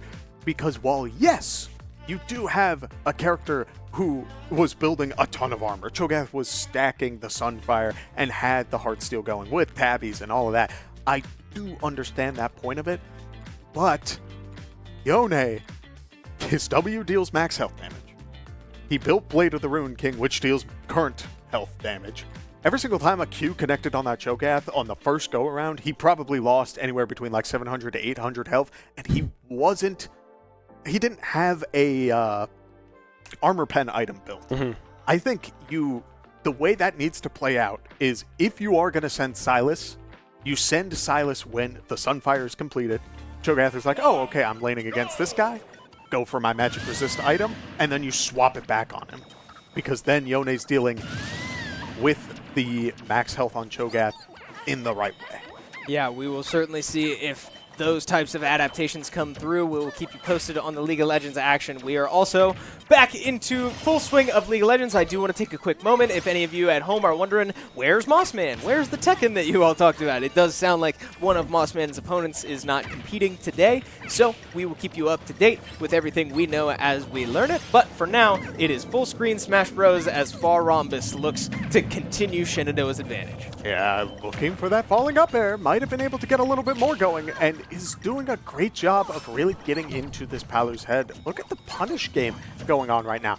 Not getting too over the top with it, just getting these grabs, not going for any sort of rest setup, but is trying to get aggressive there with that forward smash. Yeah, Faram is doing a great job at playing space, finding these aerials, these back airs, able to connect as a recovery, unable to get to the ledge. Palutena goes down. Rhombus playing great aerial game. Yeah, I mean, you can't complain if you're Shenandoah in that situation, right? That's the nature of Smash Bros, right? Ultimately, you got to go out there and execute, and if your execution ends up with you going down yourself, well, that's how the cookie crumbles. But we will take you back to the League of Legends action. We're not quite in game just yet, as I'm sure the players are currently loading in probably, but that means we have a draft to present you. So game number 2 draft on your screen. Shenandoah opting for a relatively similar draft, just different champions.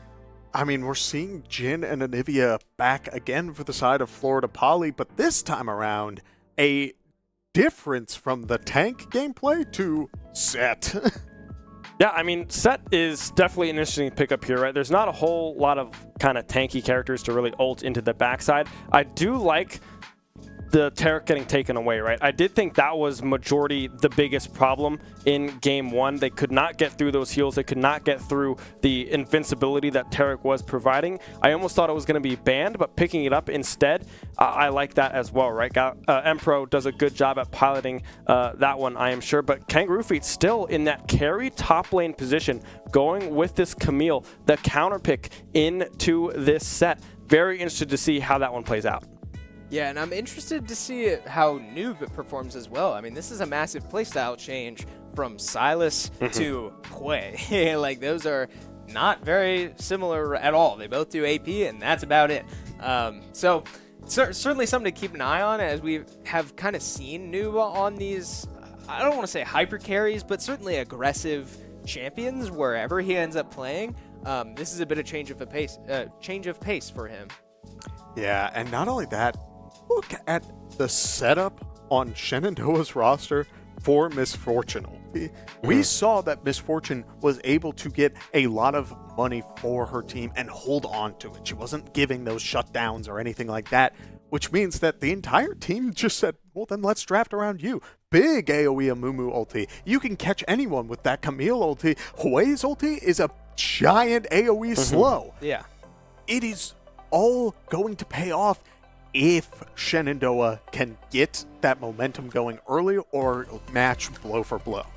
Yeah, it's going to come down to early game execution, right? That was kind of where we saw Shenandoah's comp fall apart in game number 1, was they just didn't even really make it out of laning phase before Cho'Gath was too big of a problem and Jin had just a bit too much money to really start chunking down your tanks. So if Shenandoah is able to come out of lane phase relatively even, right? I do like this SU comp, but again, keep an eye out for that set, right? Because all of a sudden, if set for whatever reason isn't caught in that early CC, that massive CC that we're expecting from SU, all of a sudden your MF is blown up in the back line and it can go away in an instant. But we'll take you back full screen to some Smash Bros. Action as we see Farambus look for a massive read there. It won't quite connect, and he eats a limit broken side B from this Quinnipiac Cloud player. Oh, man, I love what I'm seeing from Farambus, really swapping that sort of safe read call out to a tried to go for the jab reset into the rest. It just barely didn't connect, but look at this offstage interaction. Cloud's recovery, known for not being good. Some may even say the character is mid because of it. But with that being said, Jigglypuff, who has a really good air game, is trying to match. But Cloud goes for the up special, and it tries to send Jigglypuff back down with him, and Farambus says, I do not want anything with that. Let me back out of here. Yeah, Farambus doing a great job at playing off stage, trying to force this Cloud to find a tricky recovery. And you saw the up social there, not able to get the job done, not able to get to that ledge, as now Farambus up to 108%. Jigglypuff, an extremely light character, so can easily be killed with a side smash. Anything coming through from this Cloud at this point will be able to find the kill, but Farambus trying to avoid that scenario, trying to find these aerial strings, trying to put those ones together. The limit used again, but will not be connected by this Cloud. Yeah, and I really can't get over how that last stock went. I really like the call to charge your limit off stage and go for the really high recovery, but man, just soaring back down a little too fast into the blast zone is such a tough break. But now, I mean, back to this stock, right? 130%. We're seeing the value of a good recovery against Jigglypuff. I guess the lack thereof, as unfortunately Farambus again unable to find the rest, unable to find the sleep from his up B, and gets caught and paid for it. Oh my goodness, now a down tilt coming out from the Cloud player and is going to keep that damage going as both players are on 2 stocks, and we've seen a handful of aggressive callouts from this Jigglypuff, but it may not be enough as we do get a little bit of MossMan action on the 3rd screen as Heihachi Mishima is going up against Nina. And if you know Heihachi, he loves to play aggressive as he gets a ton of damage on the MossMan. Guys, this is what we have been building up to all night long. The first triple box of the 2024 SU season is on your screen. We do see MossMan losing round number 1 of his first series here against the Heihachi. Meanwhile, Jigglypuff finding her way off stage, forcing Cloud into an uncomfortable recall, or an uncomfortable recovery. But on the top right of your screen, we are into game number 2. Both teams opting for a 5-point once again. Nothing crazy there. So we will keep you up to date on all of these games, but we will likely go back full screen here into the Shenandoah Smash game as we have a 1 stock on 1 stock situation. Could be dangerous here for Farambus, but a stock lead in the set means that this is not too terrible just yet. As we do see Jigglypuff going for the Nair, trying to get a little bit more damage. Just about any sort of offstage interaction could go down unless Cloud returns it with an up special. But the last time that happened, Jigglypuff walked out unscathed. So here comes the limit. A dash attack comes out. Is it enough? It is. As we return back to the triple screen, and MossMan took a round. It is 1-1 on the bottom side of the screen, and for League of Legends, Camille is at 100 health topside. Wow, yeah, I mean, with some early skirmishes in League of Legends, but we'll take you full screen to the Tekken on your screen, right? Heihachi making his presence known, as we did talk a little bit earlier. MossMan not super comfortable into this matchup, but I mean, if you didn't hear us say that, you certainly would not know it, as MossMan able to take 2 rounds in a row and take a lead over Executioner. Yeah, MossMan doing a great job at navigating around these combo starters from Executioner.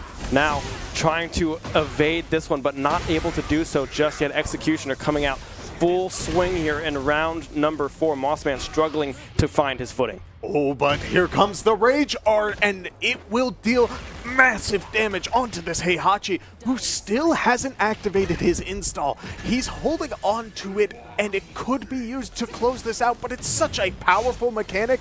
I wouldn't be surprised if he tries to hold it for the very last round, as the heat is reactivated using that dash forward, as MossMan is keeping that damage going, but Heihachi, 2 palms to the face, trying to keep that damage, but now one more 2 palm. Moss goes for it, and a sweep down from the Heihachi player will even things out 2-2. Yeah, now keep an eye out for this install. We do see Moss immediately opting to use his heat, unable to secure any of these grabs as this Heihachi player is able to break out of just about every single one. But so far, MossMan in full control of this round number 5, looking to potentially put it away as his Heihachi finds himself stuck against the wall, but it will be blocked! A perfect KO from MossMan in round number 5 will mean that he will take game number 1 in this series. An intense start to this Tekken series. Man, this game is so fast. There's always so much happening at any given point. And while we do look back at the league side of things, Florida Poly did get a KO. Set did get 1 kill. Camille is down 1. And we are seeing on the other side of things, MossMan getting a good start once again, using the heat already as Heihachi uses his to walk forward. There's that electric value as the damage just racks up. Yeah, unfortunate on the side of SU League, not able to keep this Camille alive. Set able to find that first blood. That's not what you want to see. Camille does do a fairly okay job into the Set matchup, as there is a gank mid lane. It looks like Noob was able to get away from that one unscathed. The flash was burned, however. Unfortunate for that one to be down early on in this set. As now we look over to the Tekken side of things. MossMan coming down to the wire, able to take that first round of that set. I love the way that MossMan is playing. While we are seeing a lot of this sort of palm attack, it just commands so much respect out of the Heihachi. It has been able to armor a handful of moves, but also, I mean, look at this. One good throw into the wall, going for another, as Heihachi is not able to get a follow-up with these jabs. MossMan going for the grab, but Heihachi able to break out, means that he'll have his turn to get a little bit of damage, as MossMan goes for a couple of slaps across the face. Yeah, MossMan certainly likes to keep these close, as now he might find himself in some danger, and that is quite a bit of danger. He finds his chest straight into the ground, and Heihachi able to tie up game number 2 here. But again, the right side of your screen, we see the early game misplays from Shenandoah, right? Laning mistakes, unforced errors, if you will, coming out from Kangaroo Feet, unfortunately dropping early and creating the same disadvantage as you found themselves in game number 1. So we'll keep an eye on that. But again, back to the Tekken. Yes, not only that, I mean, look at this. Heihachi going for another one of these grabs, and he dashes forward, but then immediately goes for the dash back, calling out the Rage Art activation, and headbutts Nina to get a good KO. Yes, back on the right side of your screen, we saw a just true 1v1 fight between Kangaroo Feet and this Set player coming right down to the wire, and flash burned from Set. The Ignite won't quite finish the job, as now Kangaroo Feet just forced to run for his life, as Jarvan comes to save the day. And won't quite find a kill in return, but with Grubs spawning and both top laners forced to recall, that will mean that Florida Poly will make their way onto these Grubs. Yeah, MossMan jumping back into the Heihachi's face, and another one of these powerful heat reactivations means that Heihachi goes and wins this round. It is 1-1 between MossMan and Executioner. And now with these 1v1s topside, we can finally see the power of the Camille coming out into this set. Very, very close 1v1 in that topside. It was Sneed able to come in, save the day, keep their set alive, but now it's going to be all 3 first grubs to the side of Florida Poly. As now we go back to the try box as Smash Bros kicks it back off, and it looks like it's a me brawler here from the side of Quinnipiac. Yeah, y'all like fighting games? I like fighting games, because we got 2 fighting games on screen at the moment. We got Far Rhombus trying to get a good amount of damage onto the Mii fighter, as they are at 2 stocks, while Shenandoah is still rocking the 7.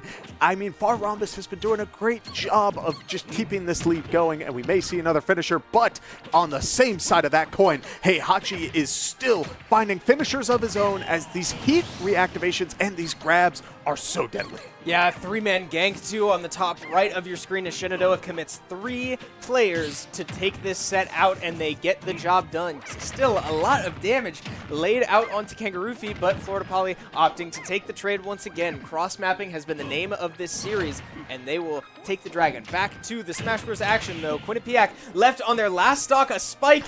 Could not quite do it as Farambus keeps living and will find his way back onto stage, no less, as now back to the bottom of your screen, Heihachi starting to run away with this. But we see a sleep on the top left. We go full screen to watch the magic happen. SU able to put Quinnipiac University down, and out. A 2-0 win will mean that they cement themselves in the top half of their NECC bracket.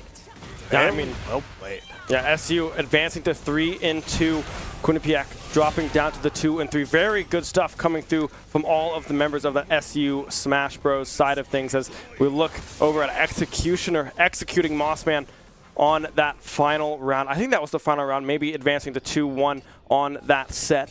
Yes, and not only that, you will see it is 5 games of Tekken. We will have the players just keep going at each other until the series ends with the total of 5 games. It will be exciting to see if MossMan is able to make this return. He had little moments, but those heat reactivations have been so incredibly dangerous. Those pattern recognitions need to be picked up. Otherwise, MossMan is going to be in a world of hurt as Kangaroo Feet is back on the top side of things, getting a big wave to push on this set. Yeah, not much action around the rest of the map, right? This top lane is really the place to keep an eye on, and we will certainly do that. But with MossMan loading back into game number 3, looking to claw his way back and with 2 in a row to come out on top today, we'll see if he's able to get it done. But a gank top lane from Florida Poly this time around will mean that Kangaroo Feet drops to 1-2, as back to the Tekken action, we've got an ultimate move coming out from this Heihachi.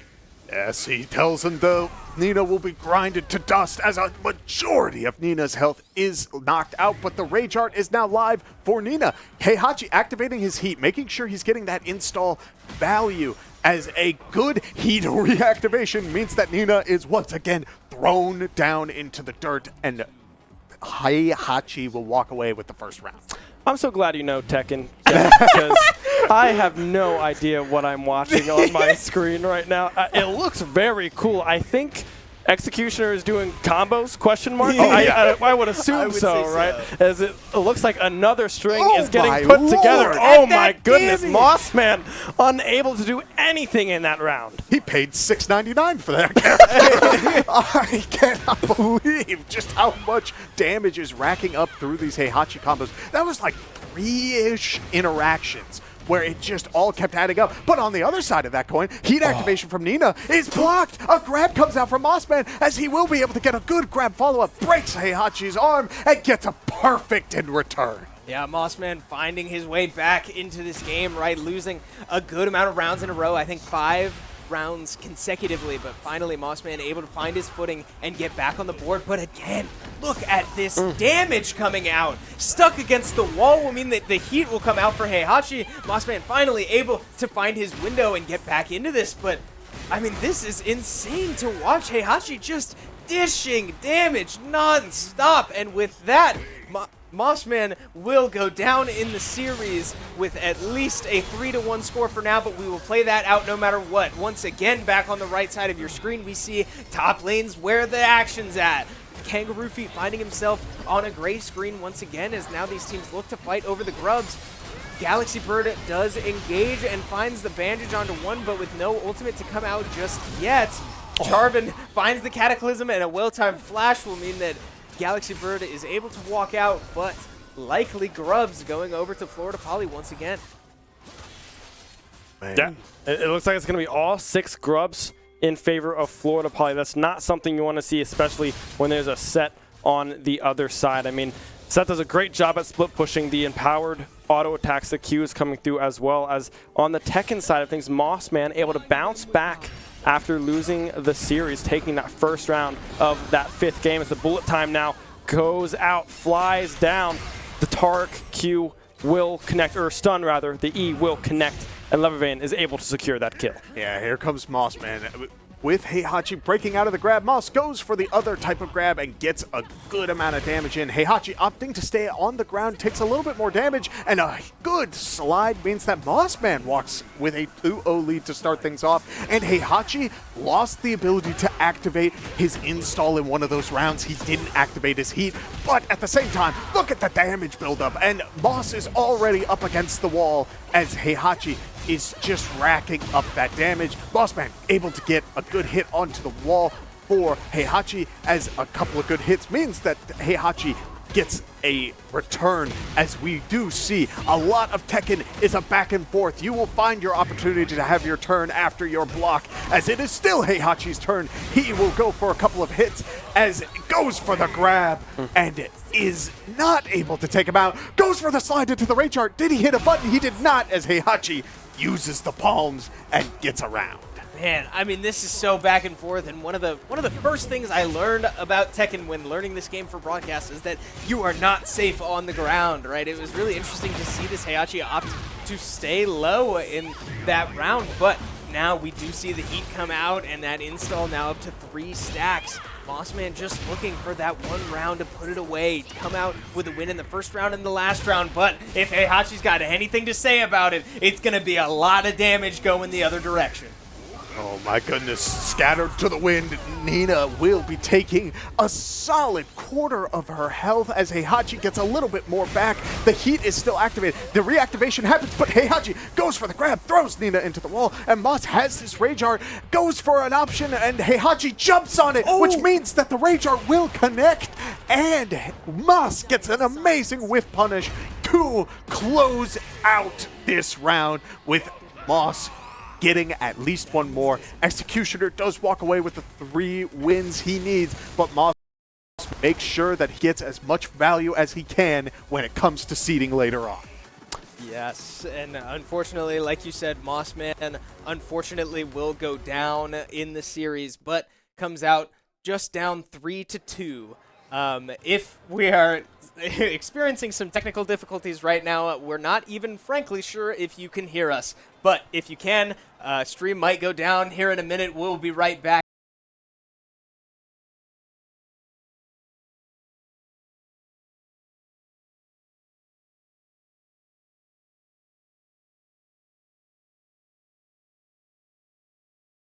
Intensity stuff, but with all of that being said, I think we will return back shortly. Yeah, I don't know if you guys can hear us, but we're gonna keep